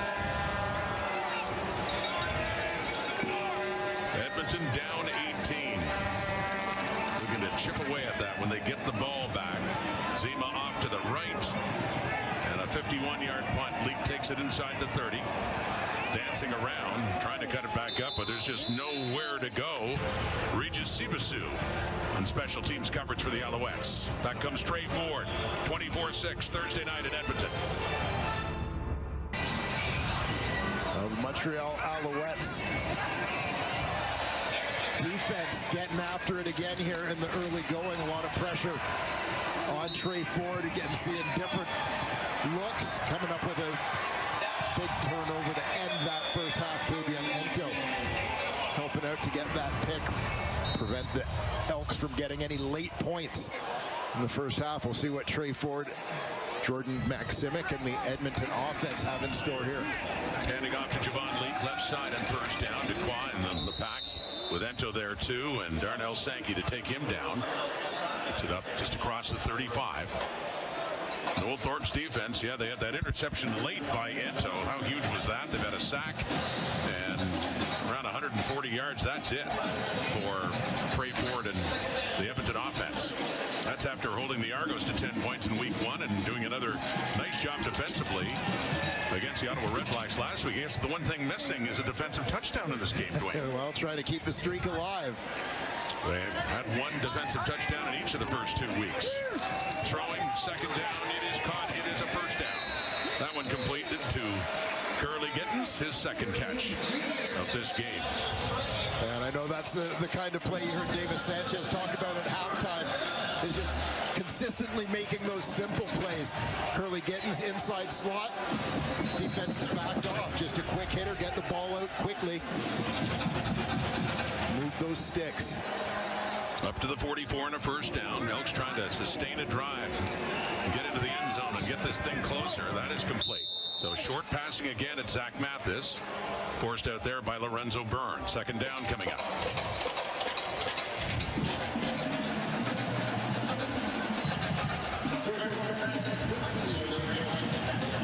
Told that Dylan Wynn, their defensive tackle on the Alouettes, got hurt in the first half with a lower body injury. His day is done.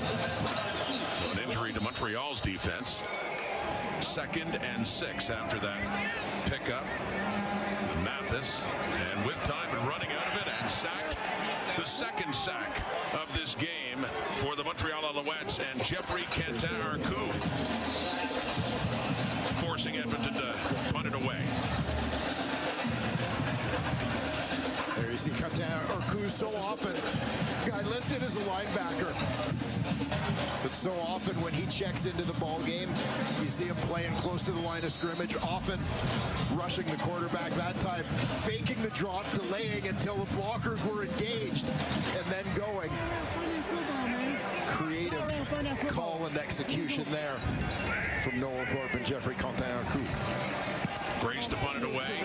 Al dropping back to set up a return here for James Letcher. Takes it after a 40-yard punt and works it up close to the 50. So many times Trey Ford is able to escape when the pressure comes. Not that time. Jeffrey Cantin-Arcou just won't let him get away. Trying to silence this crowd in Edmonton.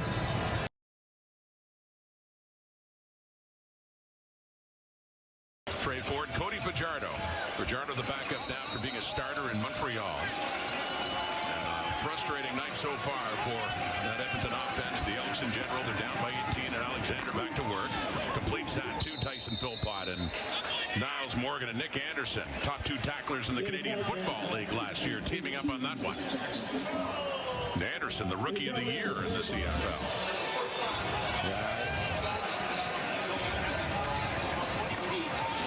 You hear the pop on that one. Let him steal. Yeah. And for those two guys, as a Muhammad Ali fan, one doesn't get you, the other one will. Right. Well, what a 1-2 punch they have had on that Edmonton defense. Alexander again. Cole Speaker, not used as often, but ever reliable, and makes that catch for a first down to keep this drive going. Yeah, Davis Alexander spreading the ball around a bit. Look how open the middle of the field is. 2 receivers crossing through there. Cole Speaker just sitting down. Easy pickings for Davis Alexander. To the Montreal 47. There's Speaker in his 3rd year out of Wisconsin lacrosse.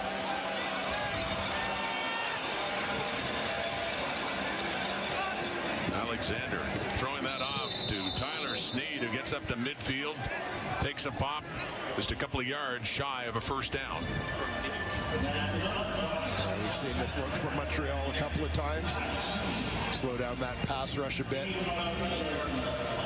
with some play action. Hit Tyler Sneed out in the flat.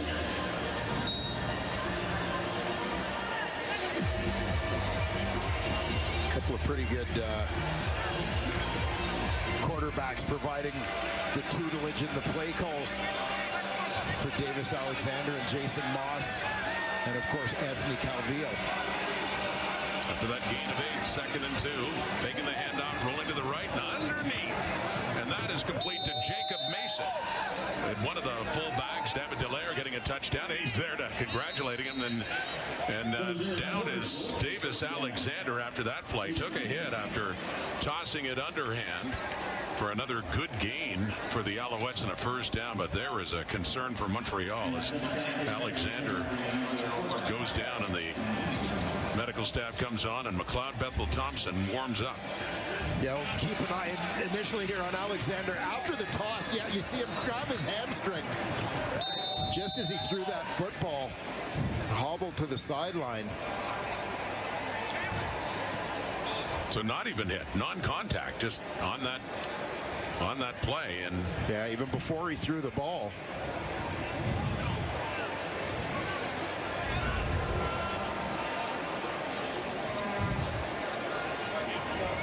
so trying to loosen up, get some attention. We'll see McLeod Bethel Thompson, who played here in Edmonton last year.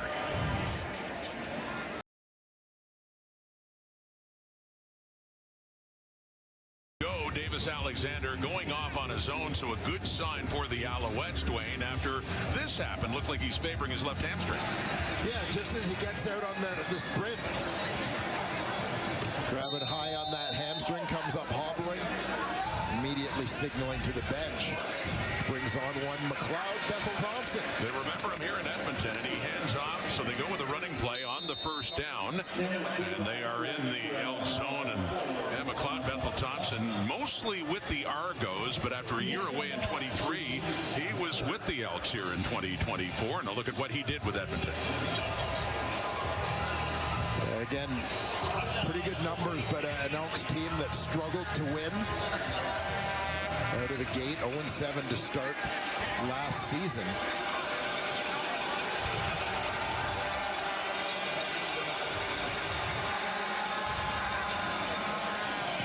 Passing this time and completing it to Speaker. Cole Speaker has it down close to the Montreal 30. A flag does come out. Back at the line of scrimmage. And it's against Montreal.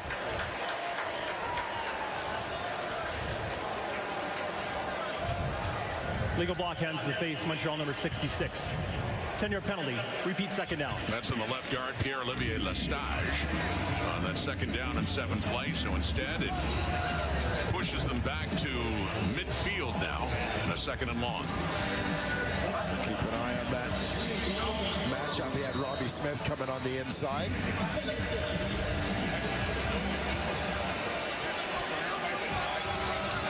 In a second and long situation, we'll see what the Argos revamped defensive line can do here.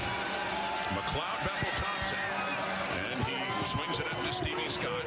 Across midfield, but not much more. 2-3 yards and a third down coming up here. And we will wait to see if McLeod, Bethel Thompson will be coming on the next time Montreal gets the ball, and Davis Alexander getting some attention at the Alouette sideline.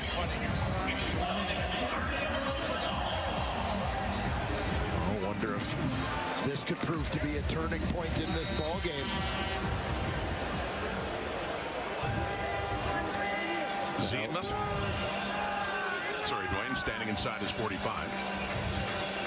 I think of the year Javon Leake had a couple years ago in Toronto, wondering if he may be able to provide a spark in the return game. They could use it. That one, though, beautifully done by Zima, although he didn't get the roll out at the end he would have wanted. Instead, it heads into the end zone. So put another point on the board for the Alouettes on that Rouge. Trey Ford back on. Elks trailing third quarter 25-6.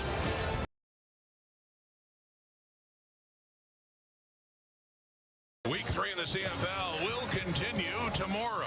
Friday Night Football. Nick Arbuckle, Trevor Harris, Saskatchewan Roughriders, and A.J. Ouellette. He's back. His old stomping ground in Toronto. And looking sharp in that last game in Hamilton. Devontae Coxey. The Argos off to an 0-2 start. The Riders off to a 2-0 start. Alexander and the Alouette sideline talking to Tyson Philpott, trying to stretch things out. Looked like a problem with his left hamstring, and still hoping to get back into this game. McLeod, Bethel Thompson was in at quarterback last possession for Montreal, but the ball in the hands of Trey Ford and the Edmonton Elks right now. And if you look at his last 2 games, Dwayne, he was on pace for a career best start and a high end in passing yardage. That actually came last week against the Red Blacks. Yeah, big game, 344 yards through the air for Davis Alexander a week ago, and over 200 in the first half here tonight. 254 when he went out. It's Rankin, so they try to get the ground game going. And down by 19 points past the midway point here of the third quarter.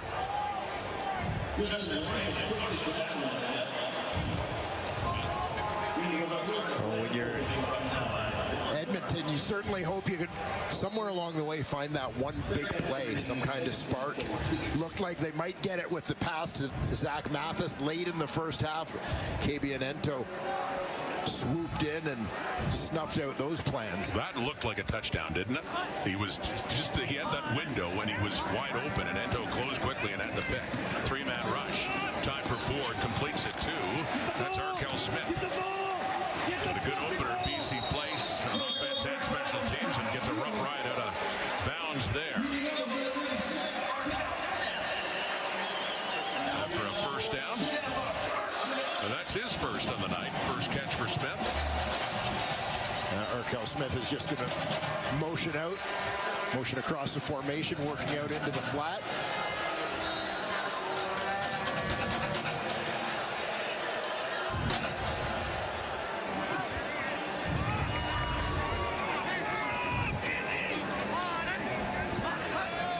Gets up to the 52 and a first down. Off to the left. Throwing again to Mathis. Completes that across midfield with Cabianento there. So Ford and the Elks got something brewing here as they venture into Alouette territory. And Trey Ford and Zach Mathis demonstrating a little bit of chemistry here. Obviously, lots of time spent together, as I know Mathis has been a tenant in the Ford house for a couple of years.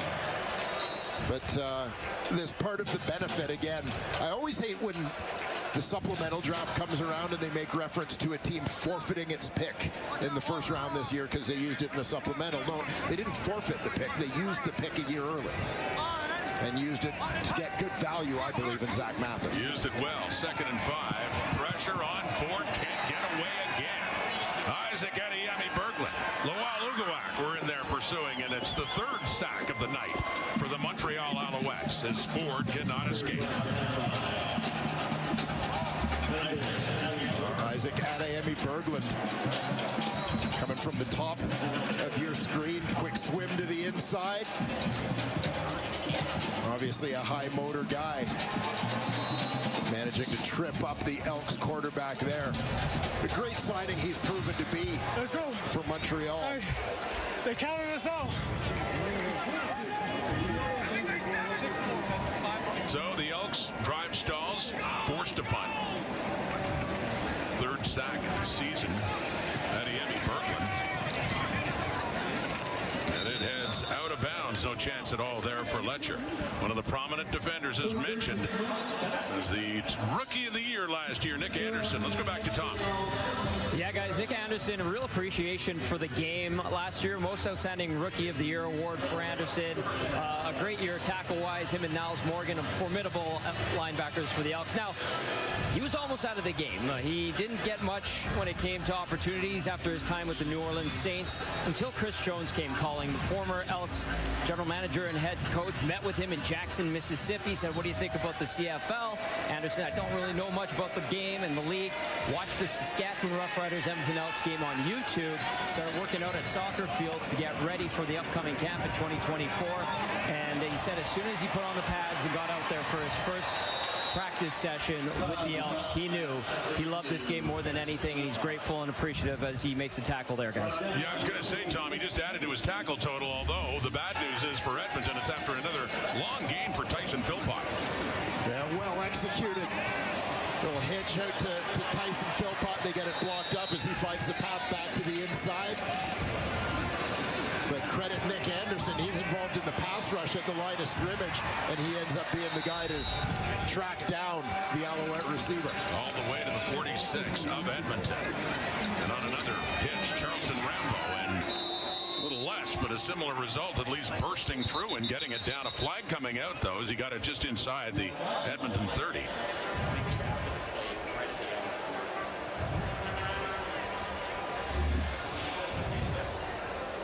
Get another look at Nick Anderson in action. He gets blocked up by the human eclipse there, Jamar McGloster, but still manages to get in on the tackle. Get a bio. 61 Montreal. 61 Montreal. The big right tackle, Jamar McGloster. Illegal low block, Edmonton number 13. It's 10-yard penalty. It's first down.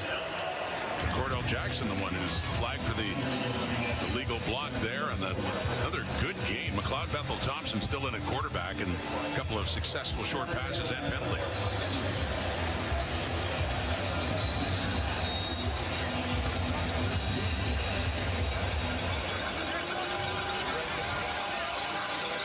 Down to the 20. Bethel Thompson in for the injured Davis Alexander. Handing off, going nowhere. Coming right in is Jared Brinkman. And then he gets a little bit of help in Sean Thomas Earlington. So like a little loss of a couple of yards there for the Owls. Well, I talked earlier about the Elks' clear agenda to improve their Canadian talent in free agency. The other rather obvious agenda item for them was to improve the D-line, right? A completely revamped group. These guys, collectively, when you look at Smith, Brinkman, Ceresna last season, were all in Toronto, where they were absolutely terrific. And I think they're looking for these guys to be dominant and more consistent plays like that from their front four. Setting up a screen to Thomas Arlington, who spins, and he gets back just inside the 20. Not nearly enough. Field goal unit to be coming on. And an injured player, and that's their middle linebacker, Niles Morgan, on that play. Like Nick Anderson, those two forming such a formidable tandem defensively in that linebacking core for Edmonton. And Morgan is down. Yeah, certainly leaders of that group. We had the opportunity to talk a little bit with Nick Anderson this week, and he talked about the chemistry, the unspoken communication between he and Niles Morgan. Now in their second season working together, how they just really have a feel for what each other are going to do. There you see the middle linebacker, number 45, Niles Morgan. Veteran Elk.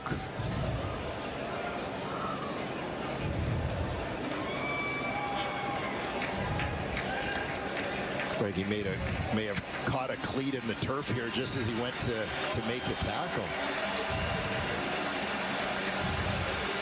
He had quickly got up, no signs of being injured after the tackle was made. I think his and there kind of bounced up on the momentum of his roll, allowed him to get up quickly, but realized he had kind of tweaked something. Looked like he was reaching for his knee.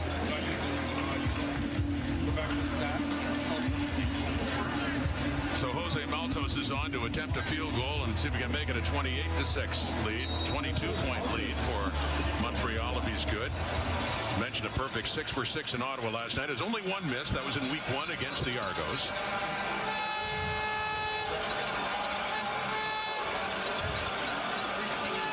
And 26. He's good. 3 more on the board for Montreal.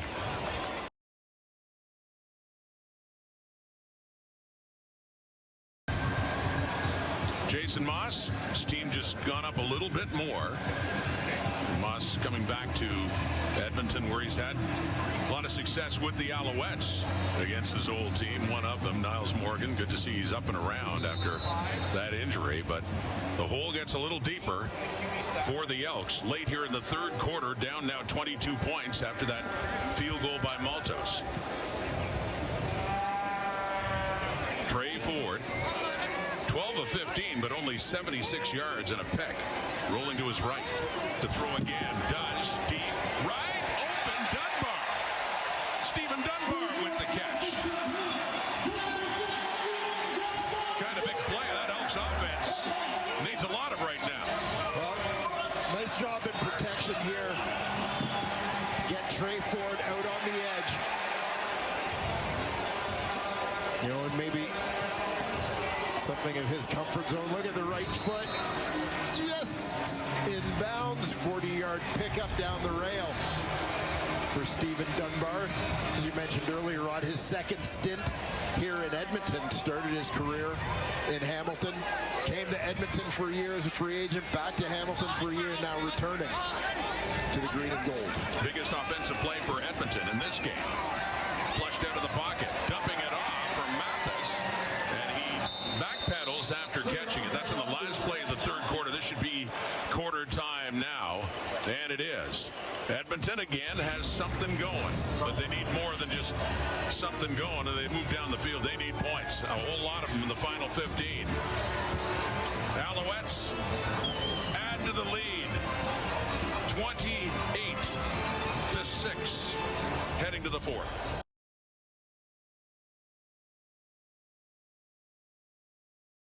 Through 3 quarters, the Alouettes in front 28-6. They lost quarterback Davis Alexander, but still managed to put more points on the board with McLeod Bethel-Thompson.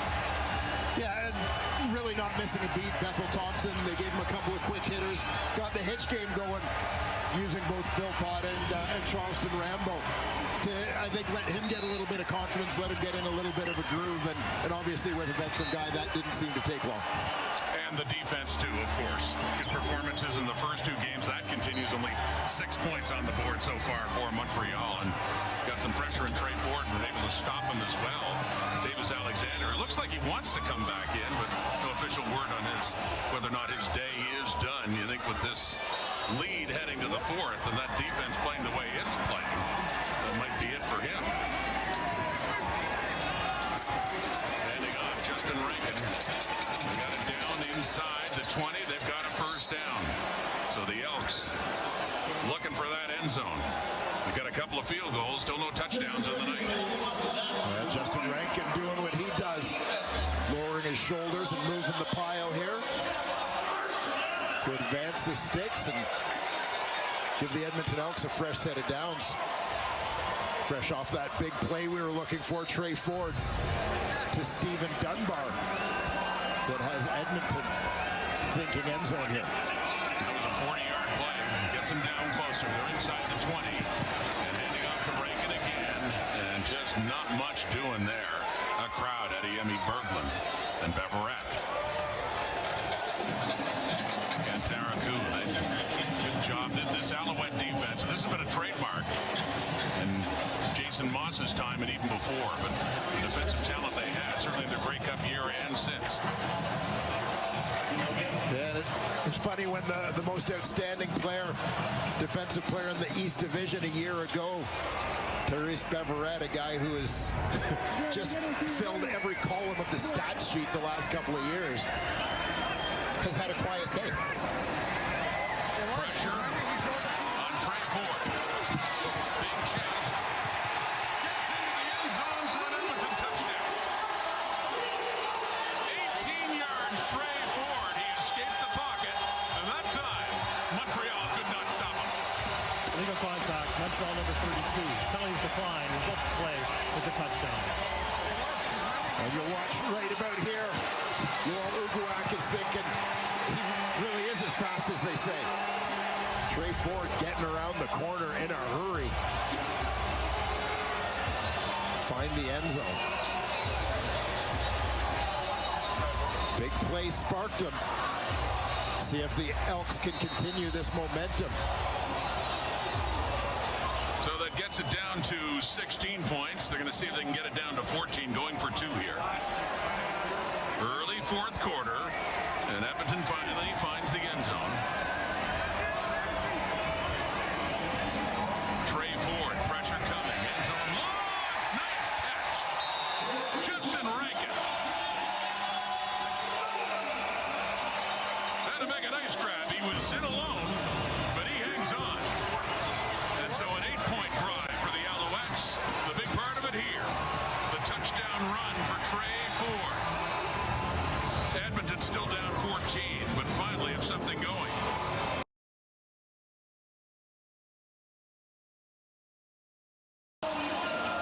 Trey Ford getting his ankle taped after a 6-play, 75-yard drive that he ended with that 18-yard run for the touchdown. Yeah, signs of life here for the Edmonton Elks. Here we'll see the speed of Trey Ford. You know, and this is a guy who is not just fast for a quarterback. Like, Trey Ford is a guy who, if he were a receiver, running back, defensive back, whatever, would still be considered fast. A legit 4-4 guy gets around the corner and then throws that dart to Justin Rankin. If you remember, Rankin originally came into camp last year as a receiver. And they try the short kick, and it's Hakeem Harris, the rookie receiver, part of the draft class of 25 for the Alouettes on special teams, alertly picking up that ball as Edmonton tried to catch the Alouettes napping on that short kick try. Yeah, certainly did. And not a bad call for Edmonton at this time, because I think from a Montreal perspective, maybe one you might not expect them to expect until later in the game, but clearly Byron Archambault had his group prepared. Hakeem Harris all over that one. First-year man out of Davenport University, D2 school. So Alouette football, McLeod Bethel-Thompson remains a quarterback, 4 for 4 for 60 yards, call it 5 for 5, and more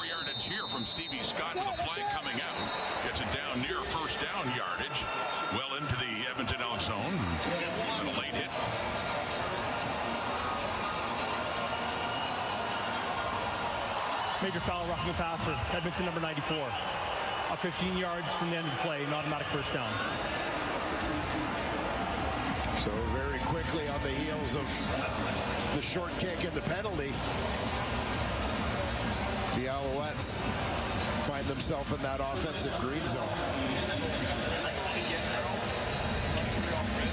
Seresna back in Edmonton, where he spent much of his career. Started in Ottawa, he had 1 year in Toronto last year after leaving the Elks, and comes right back as a free agent. Penalized there, and yeah, momentum swing. Just as Edmonton had something going. And they got a blitz coming, and Bethel Thompson gets rid of it, but no, a little too far for Sneed, right around the 10. Falls incomplete, second down. Yeah, I mean, they're in scoring range again, and Sneed again.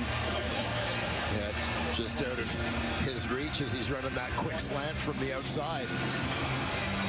You know, I'm sure that there will be some debate about the decision to short kick at that time. As I said, I don't mind it because I think you're hoping doing it at that time that if it works, it's brilliant. yes, right? Exactly. Second down, flags out. They get Bethel Thompson. MPT goes down. Noah Taylor in there and the pressure, and Jalen Garnes, their first year Elk.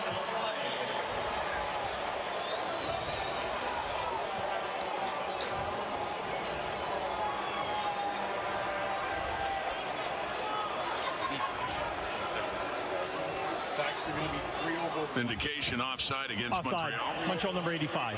Penalties declined. It's third down. Already in field goal range, so they decline. And field goal situation coming up here for Jose Maltos.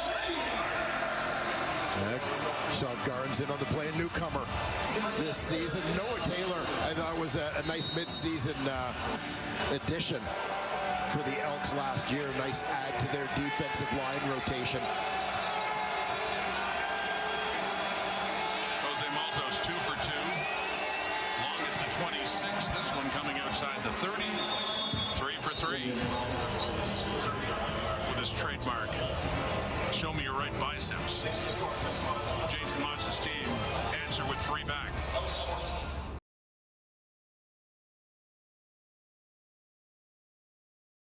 Has not been an easy home debut for that man. Mark Killen, born in Edmonton, moved to Lethbridge and coached in other parts in Alberta. Cochrane won championships there in high school. Of course, Calgary Stampeders there for 2 decades, and many of them spent as special teams coordinator. Yeah, and a guy who's been talked about as a head coaching candidate in this league for a number of years. And his offense on the field and a deep shot from Ford. He wants Dunbar. A flag comes out. Ento in the coverage. And doesn't like the call, but it was just one-on-one. And looks like Ento gets flagged as they do pick up a lot of yardage on the penalty here. I think there could be some debate about the catchability of this football when you see where it lands. But yeah, maybe if Dunbar, a taller receiver, is able to keep his stride, he has a chance to maybe go up and get that one before it drifts out of bounds. Accidental pass interference, Montreal number 48. This is a 10-yard penalty and an automatic first down. So not spotted the foul. The accidental part still works in the Elks' favor, but just 10 yards instead. Yeah, clearly you can see the right call as their feet got tangled. Both guys are just running. Ento still doesn't agree, but that'll move it up to the 50 of the Elks and down 31-14.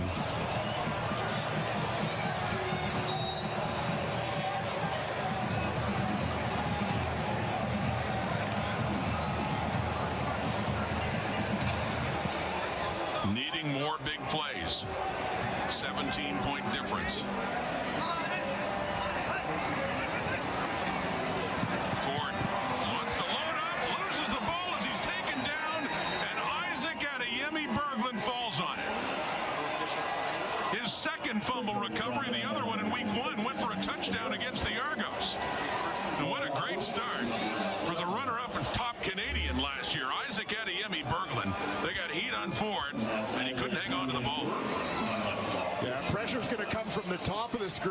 side.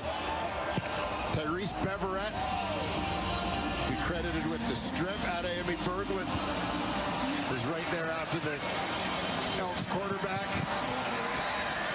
There to leap on that football. And as I mentioned, great free agent signing, I think, for Montreal.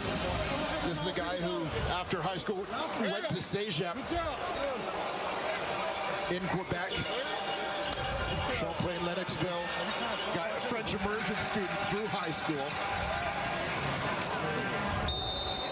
In Dartmouth, Nova Scotia. So very comfortable in the province of Quebec, in Montreal, feeling right at home. But even sort of economically speaking in the Canadian Football League, to me, this is a young guy who is continuing to improve, hasn't reached his ceiling yet. Just continuing to get better, more of a force this year already than he was last season. Not a bad start to the season.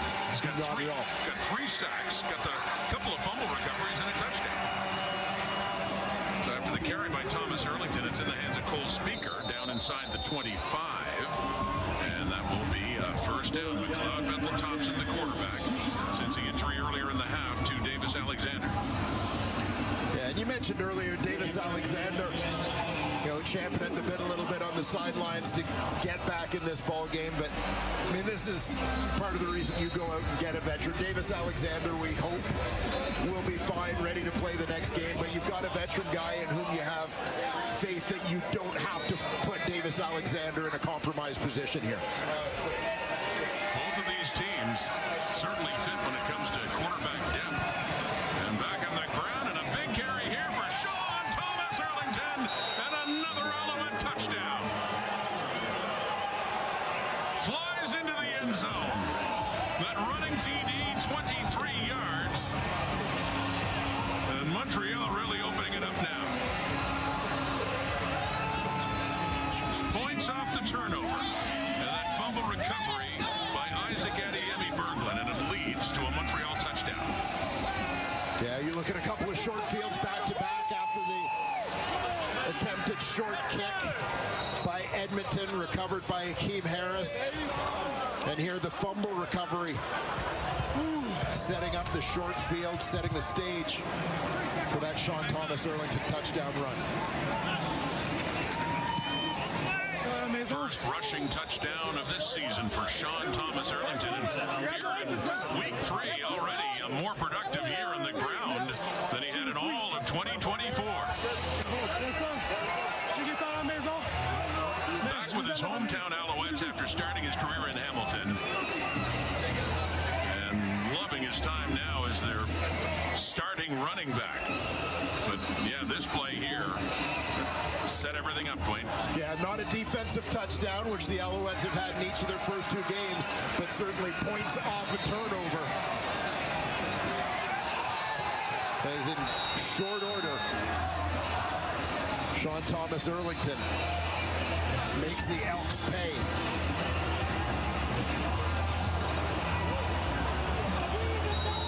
Took 2 minutes and a second off the clock to go 36 yards and move ahead 38-14. This Montreal team, they started great last year too. We'll remember how they ended in 2023, winning 9 straight, including the Grey Cup, and then they won their first 5 before they lost last season. And looking at a 3-0 start here, Arkell Smith and the kick return. Trey Ford is coming back on now.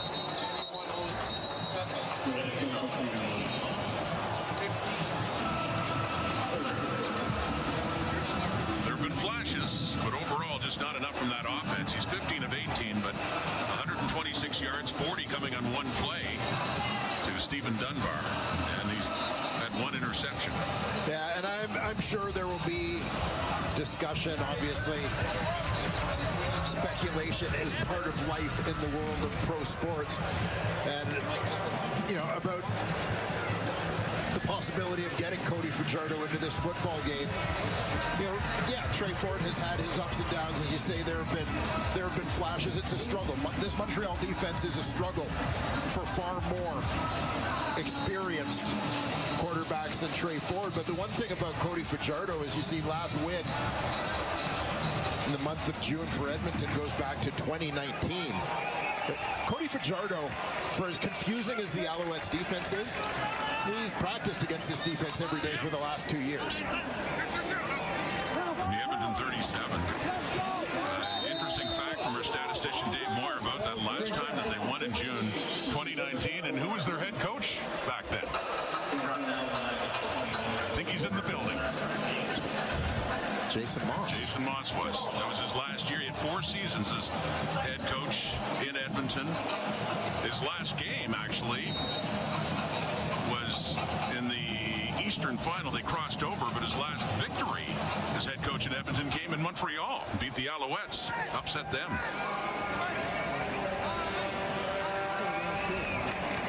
Second and 2. Rankin has to fight for it. He does get it. Just barely.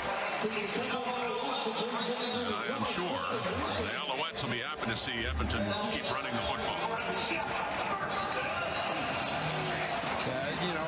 As we talk a little bit about the possibility of Cody Fajardo getting into the football game, and Trey Ford is your starter. You take him out to avoid the risk of injury in a game that you may perceive as out of reach. But I think part of the thing here is Trey Ford needs to continue to get reps in this offense. Right? This is only the second game of the year for Edmonton. Completed to Arkell Smith across midfield. Lorenzo Burns. Oh, the Elks want a flag there for that high tackle by Burns on Smith. Gain of 13 yards. First down, Edmonton. Fans here looking for a horse collar call, by the way this went, but let's see. He grabs the front. He didn't grab the back. He grabbed the front of the shoulder pads. Good job by Burns to reach. Make that play. Swinging it in for Rankin, just a bit too far. He cannot hang on to that. Najee Murray was coming in, so a 2nd and 10 coming up. We're halfway through the 4th quarter.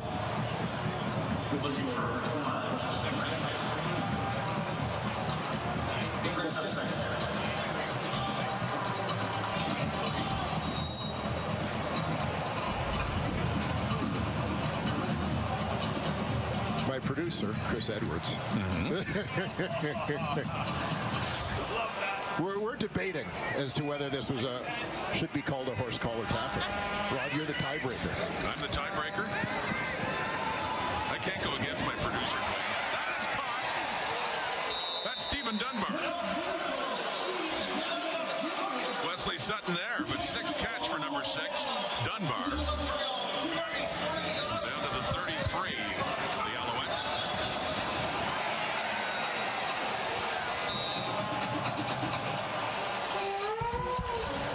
Stephen Dunbar, one of the bright spots for Edmonton here offensively tonight.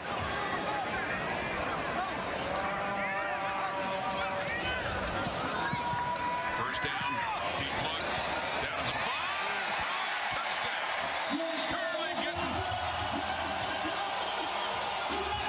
And the coverage was right there. Hung on to the ball and just fell into the end zone.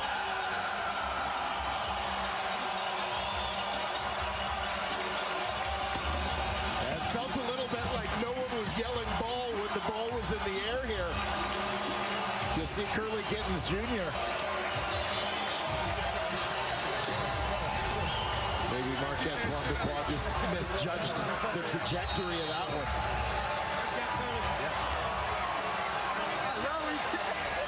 33 yards, 3rd catch on the night for Gittens. 6 plays, 73 yards, the drive for the Elks. So they get the touchdown. 38-21 the score. Trey Ford trying to keep him in it. Running out of time, though. 6:04 on the clock.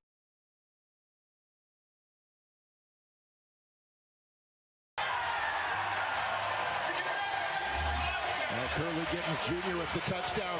Marc-Antoine Dubois manned up on him.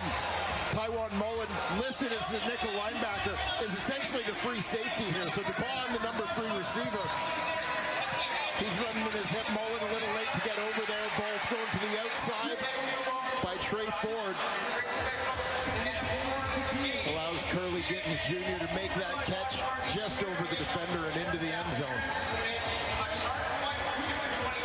Now, a little interesting to me that the Alouettes didn't go for 2, as the 1-point convert leaves them down 17, a 3-possession game. 2-point convert would have made it 2 scores. Yeah, the Elks would have been down 2 possessions.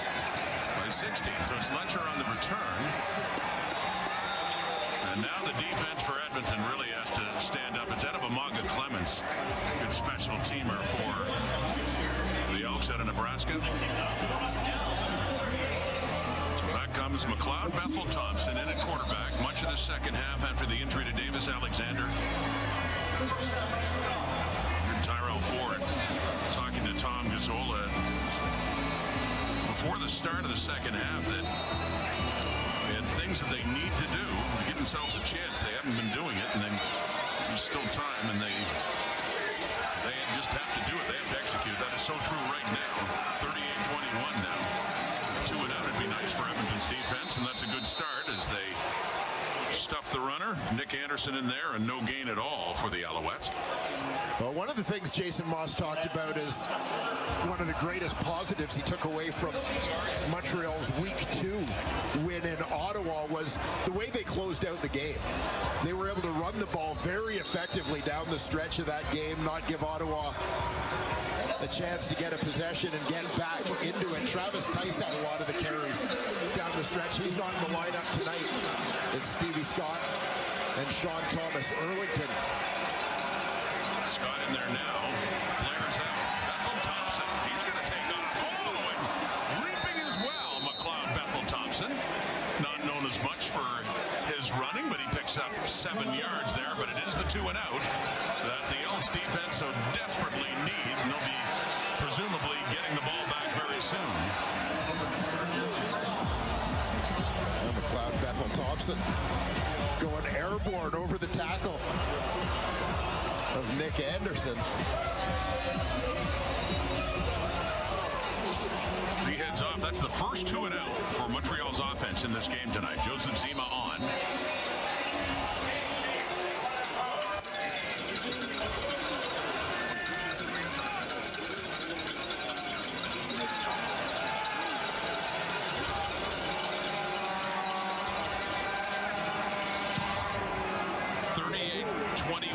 Montreal under 5 minutes, 4:20 to go. Javon Leake, he picks it up, gets it up across the 25. There's Dwayne Mandrusiak, longtime legendary equipment manager. Now we can say in his 50th season with Edmonton as he's brought back by the organization. Let's go back to Tom. Yeah, Rod, a good story all around with Dwayne Mandrusiak coming back for his 50th season. A lot of people are very happy about that around here, as well as Al's head coach Jason Moss, who said he is grateful that his former teammates Ed Hervey and Chris Morris brought Mandrusiak back. He says that Mandrusiak's one of the first guys that he thinks of with the Edmonton organization anytime he's thinking about the green and gold. And he says he's got nothing but the utmost respect for Mandrusiak, who started with the club way back in 1971. This year, guys, joint role community and historian, perfect for Mandrusiak, who's in his 60s now. Absolutely, Tom. No question. Lowell Uguak throwing up the ball. They punched it out at Justin Rankin, but not ruled a fumble as his progress had stopped. That red in there. Yeah, Rankin, kind of an awkward position. He was held up, so he hadn't gone down, but as you said, if his forward progress was ruled stopped, the play was dead. I just want to follow up what Tom is talking about. Absolutely. But Dwayne Mandrusiak, you think, as you look at this again, punched out by Adeyemi Berglund, but you think of what Dwayne Mandrusiak experienced with this organization, their legendary years in the 70s and the early 80s when they won the Grey Cup 5 straight times. He was there. The ruling on the field is that forward progress is stopped by the ball carrier at 2nd down. He knew that such a well-respected equipment manager for decades in the Canadian Football League. Yeah, well, you know, I think so often of the long-time equipment managers in this league, guys like Dwayne, George Hopkins in Calgary, Danny Webb in Toronto. Like, these guys are the lifeblood of the organization, and you know, have typically longer histories than anyone in the organization. So you mentioned Dwayne's role now. He is obviously overqualified for the job, but great to see him back in green and gold. It's Ford on the move in a 2nd and 9. Coming back for it is Gittins, who had a touchdown earlier. It's a catch for Curly Gittins. And by the way, you talked about George Hopkins, your old equipment manager in Calgary. The two of them, Drusik and Hopkins, inducted into the Alberta Sport Hall of Fame this year. And very deservedly so. Absolute legends.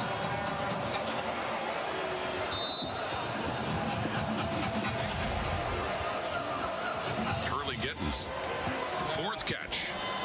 And some big ones, of course, the biggest being that touchdown grab that he had, the 33-yarder earlier. With 38-21, heading down to 3-minute time. And still lots of work to do, and that won't help as it falls in front of Javon Leake incomplete. You know, the Elks are staring at an 0-2 start. June has not been kind in the last few years. 0-3, 0-9, 0-7. Those are the last 3 starts.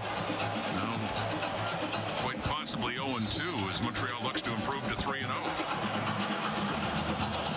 Yeah, these teams, the reverse images of each other. Montreal, the team that has become great starters in recent years. 2nd and 10, Edmonton 47.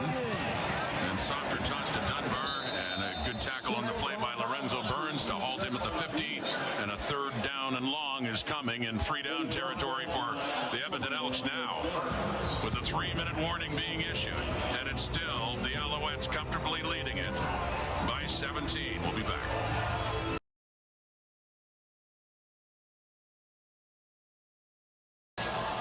Week 3 continues. BMO Field in Toronto. Saskatchewan against the Argos, the defending champions, and another visit for A.J. Ouellette. A good game last week against the Hamilton Tiger Cats. Even the Riders 2-0. The Argos, an 0-2 start. You can watch it. Friday Night Football tomorrow night on TSN as Week 3 keeps going. It's the Elks. Zach Mathis. Grabbed there by and a 1st down for Edmonton, 2:44 to go. Yeah, uphill battle down the stretch here for the Elks, but if they're going to go down, they're going to go down swinging. Just battling away here, Montreal. Can be a little bit more conservative, obviously, given the circumstances here. Blitz coming. Dubois couldn't get him. Takes a long touchdown. Keon Julian Grant. 52 yards. Another big TD toss by Trey Ford. As Edmonton is not going quietly. Just as I suggested that Montreal could be a little bit less aggressive, their free safeties at the line of scrimmage on the blitz. Marc-Antoine Dequoy coming off the left edge. He almost has a shot at Trey Ford, but meanwhile on the back end, with no Dequoy, the Elks and Keon Julian Grant are able to go over the top. How good does that feel for number 11, who started his career out of St. Effects with the Montreal Alouettes, and a touchdown catch in the Eastern Final last year. Julian Grant moving on to the Edmonton Elks, and he's got a TD against his old team, and 2.5 minutes. There have been greater comebacks in CFL history, you can be sure of that. It's down to 10 points, 2:35 in the clock, but once again, Edmonton needs their defense to stand strong. Julian Grant going to hit this one out of the slot. Just watch the gap in the middle of the field. Absolutely no one there. Ento trying to collapse on him from the outside. Mullen was deep in the middle, trying to get over there. But Keon Julian Grant does a nice job recognizing, splitting the two defenders.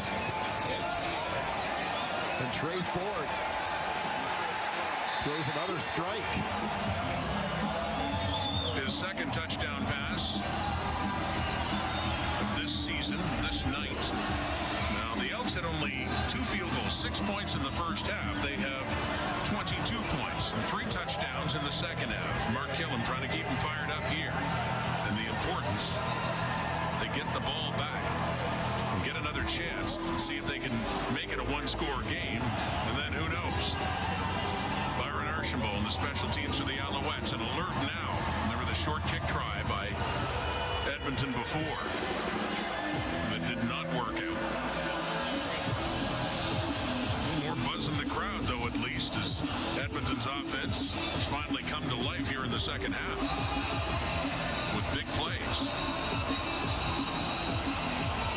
Yeah, again, still interesting. Some open for some discussion, some debate on the 2-point converge, right? If they go for 2 on those last 2 touchdowns, and that puts them at 30 if they're successful. This is a 1-possession game with 2.5 to go. Onside kick. They'll try it again, and it is in the hands of the Edmonton Elks. It works. Benjamin Victor. Now you saw it. Jacob Mason come in early before the ball had gone 10 yards. And now the officials are discussing this.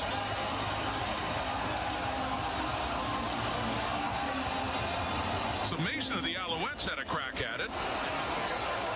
And there's a player down. This from Previous play is under review by the replay center. Yeah, I believe one of the Edmonton players, Zach Mathis, had the boom lowered on him by Alexandre Gagné, excuse me.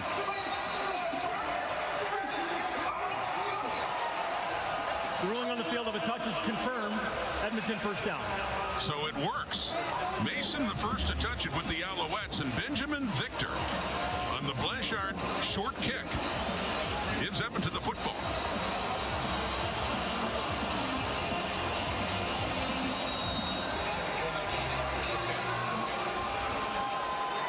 Well, big play on special teams. You can see Mark Killam over there drawing it up on the sidelines. From the 43. And that is caught. A first down, Arkell Smith.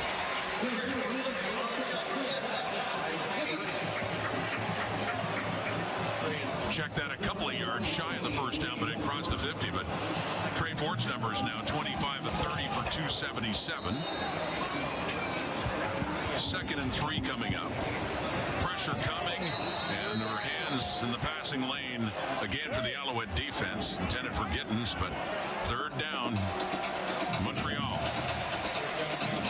And never a surprise with Montreal that there are hands in the passing lanes. Big part of what they do.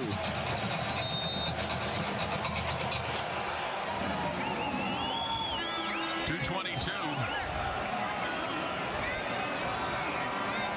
And a big 3rd down. Can they get the first down? Extend the drive. It's a deep look. And Gittins was open in behind Wesley Sutton, but the pass is too far that time. Falls incomplete.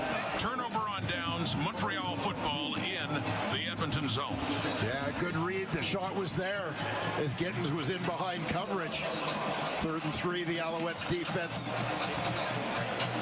likely anticipating something shorter. Gittins, the middleman of those 3 receivers, into the boundaries, stems to the inside, bounces it out, gets in behind Sutton. That one just sails a little bit on Trey Fort. So right around the 51 of the Edmonton Elks, the Alouettes offense back on. McLeod Bethel Thompson at quarterback. And handing off. Stevie Scott picks up 2, maybe 3 at most. Timeout. Edmonton. Big timeout coming here for the Elks. Still trying to get the ball back. 10-point deficit. 2:14 to go. Defensive coordinator J.C. Sherritt. What a great player he was. Yeah, well, think about this guy, one of the great linebackers in CFL and Elks history, coaching a pretty good tandem, as we've talked about a lot, in Niles Morgan and Nick Anderson over there. J.C. Sherritt was CFL Defensive Player of the Year back in 2012. At 8 solid seasons for the green and gold.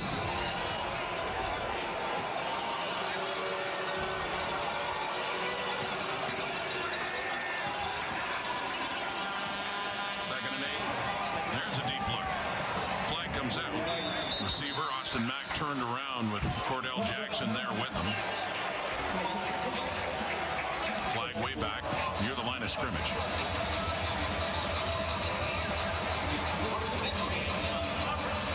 And this one will be against the Outside, Alouettes. Montreal number 6.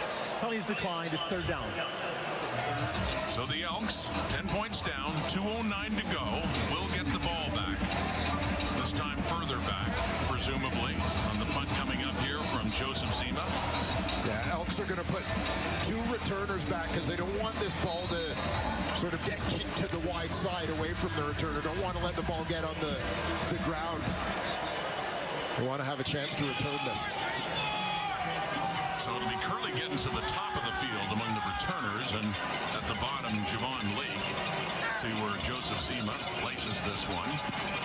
Excellent directional kicker, puts it Gittens' way. 37-yard punt. And a flag does come out, getting up to the 20. Alex Gagne. Racking up the special teams tackles, by the way, so Getting the far return, this season. illegal block. Edmonton number 38. 10-yard penalty, first down to Edmonton.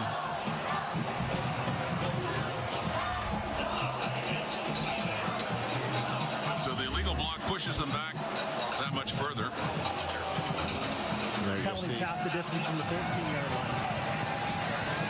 That to Margaret Clemens.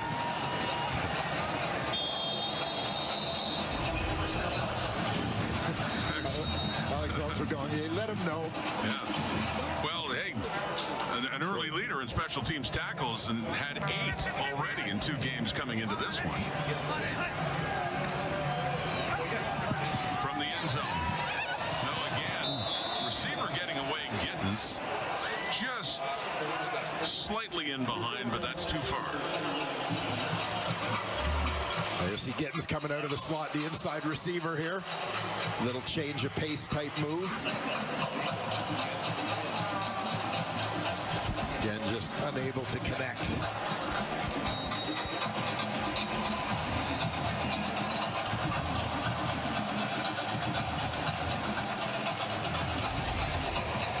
Trey Ford wanted a call. 2nd and 10. Under 2 minutes now. 1:53 in the clock from the Edmonton 7. Elks running out of time, running out of chances. Ford has to take off. Now throws it, and it's high, and it's incomplete, and it's third down. A little bit of a throw of hope there for Trey Ford, is really not an Elks receiver in the territory. He looks like he's hobbling a little bit as well. And Cody Grace is on to punt it out of the end zone. 1:45 at the clock. Down 10 points.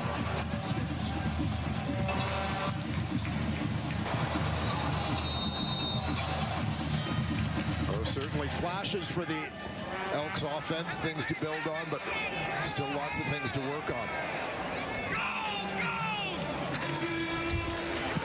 So Grace gets it away. In Montreal football in midfield is James Letcher, a punt of 52, but it's getting academic now for the Elks and the Alouettes. Heading down to 1.5 minutes. Still a 2-score game. McLeod Bethel Thompson back in. See if they can hang on to the ball and put this one away for Montreal.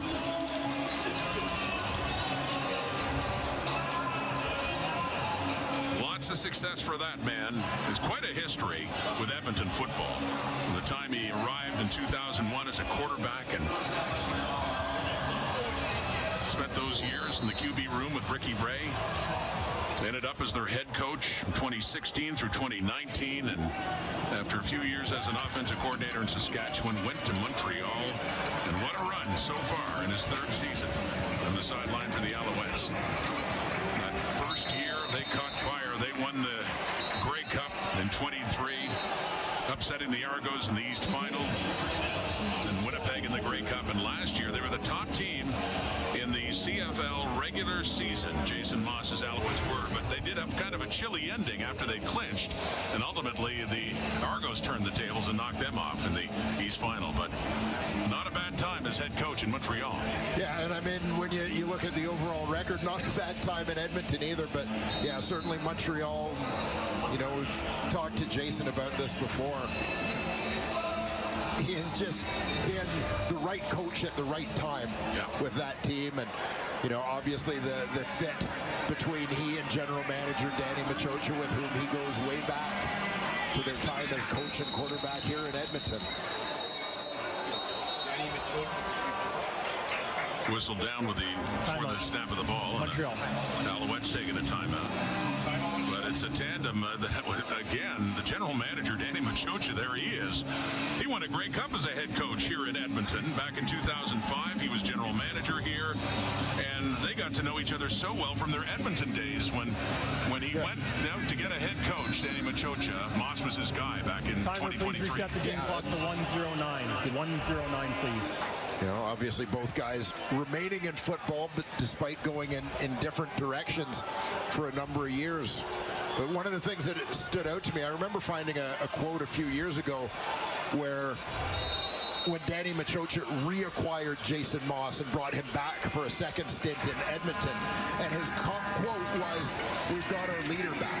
Right. And you know, it has always stuck with me that that's something that he said about Jason Moss, you know, many years before he hired him as a head coach. Yeah. You know, Jason wasn't being brought back to be the starting quarterback, but to be a backup in that situation. But Danny recognized those leadership qualities and how valuable Jason was to have around, and how much he could impact the team. And when he was looking for a head coach for his Montreal Alouettes, clearly he remembered that as well.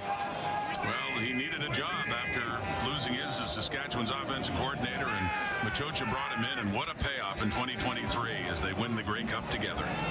And now about to go to a 3-0 start. Pressure on Zima, but he does get it away. And that one heads down. It has to be inside the 15 to go out of bounds in the air.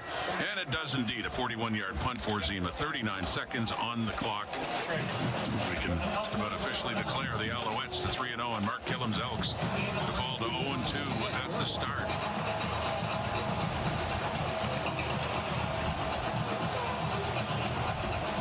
Early growing pains for a new group still familiarizing themselves with one another here in Edmonton.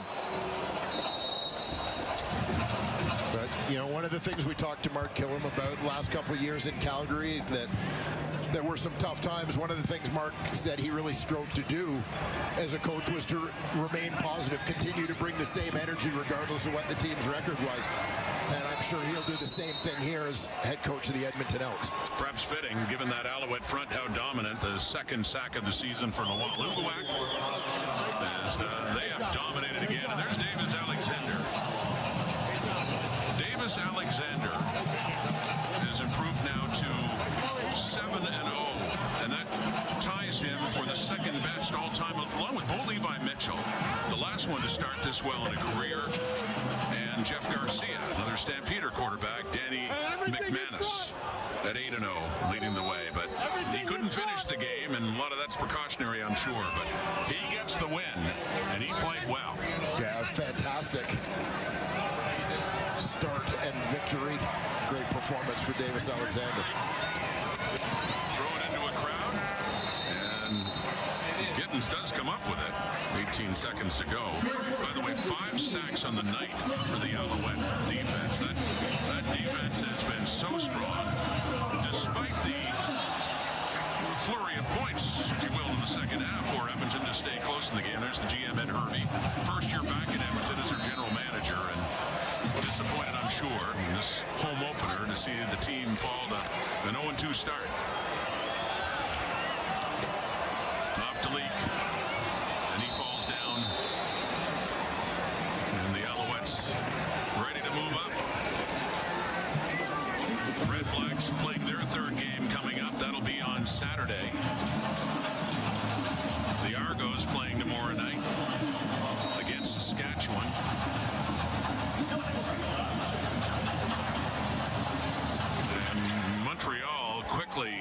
jumping to the top of the East Division again, as they did 1 year ago.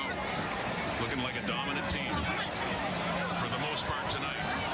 They were. Leak slides down, zeros in the clock, and that's it. Davis Alexander, second best ever start for a quarterback in the Canadian Football League. He is 7-0 as a starter, 3-0 here in 2025.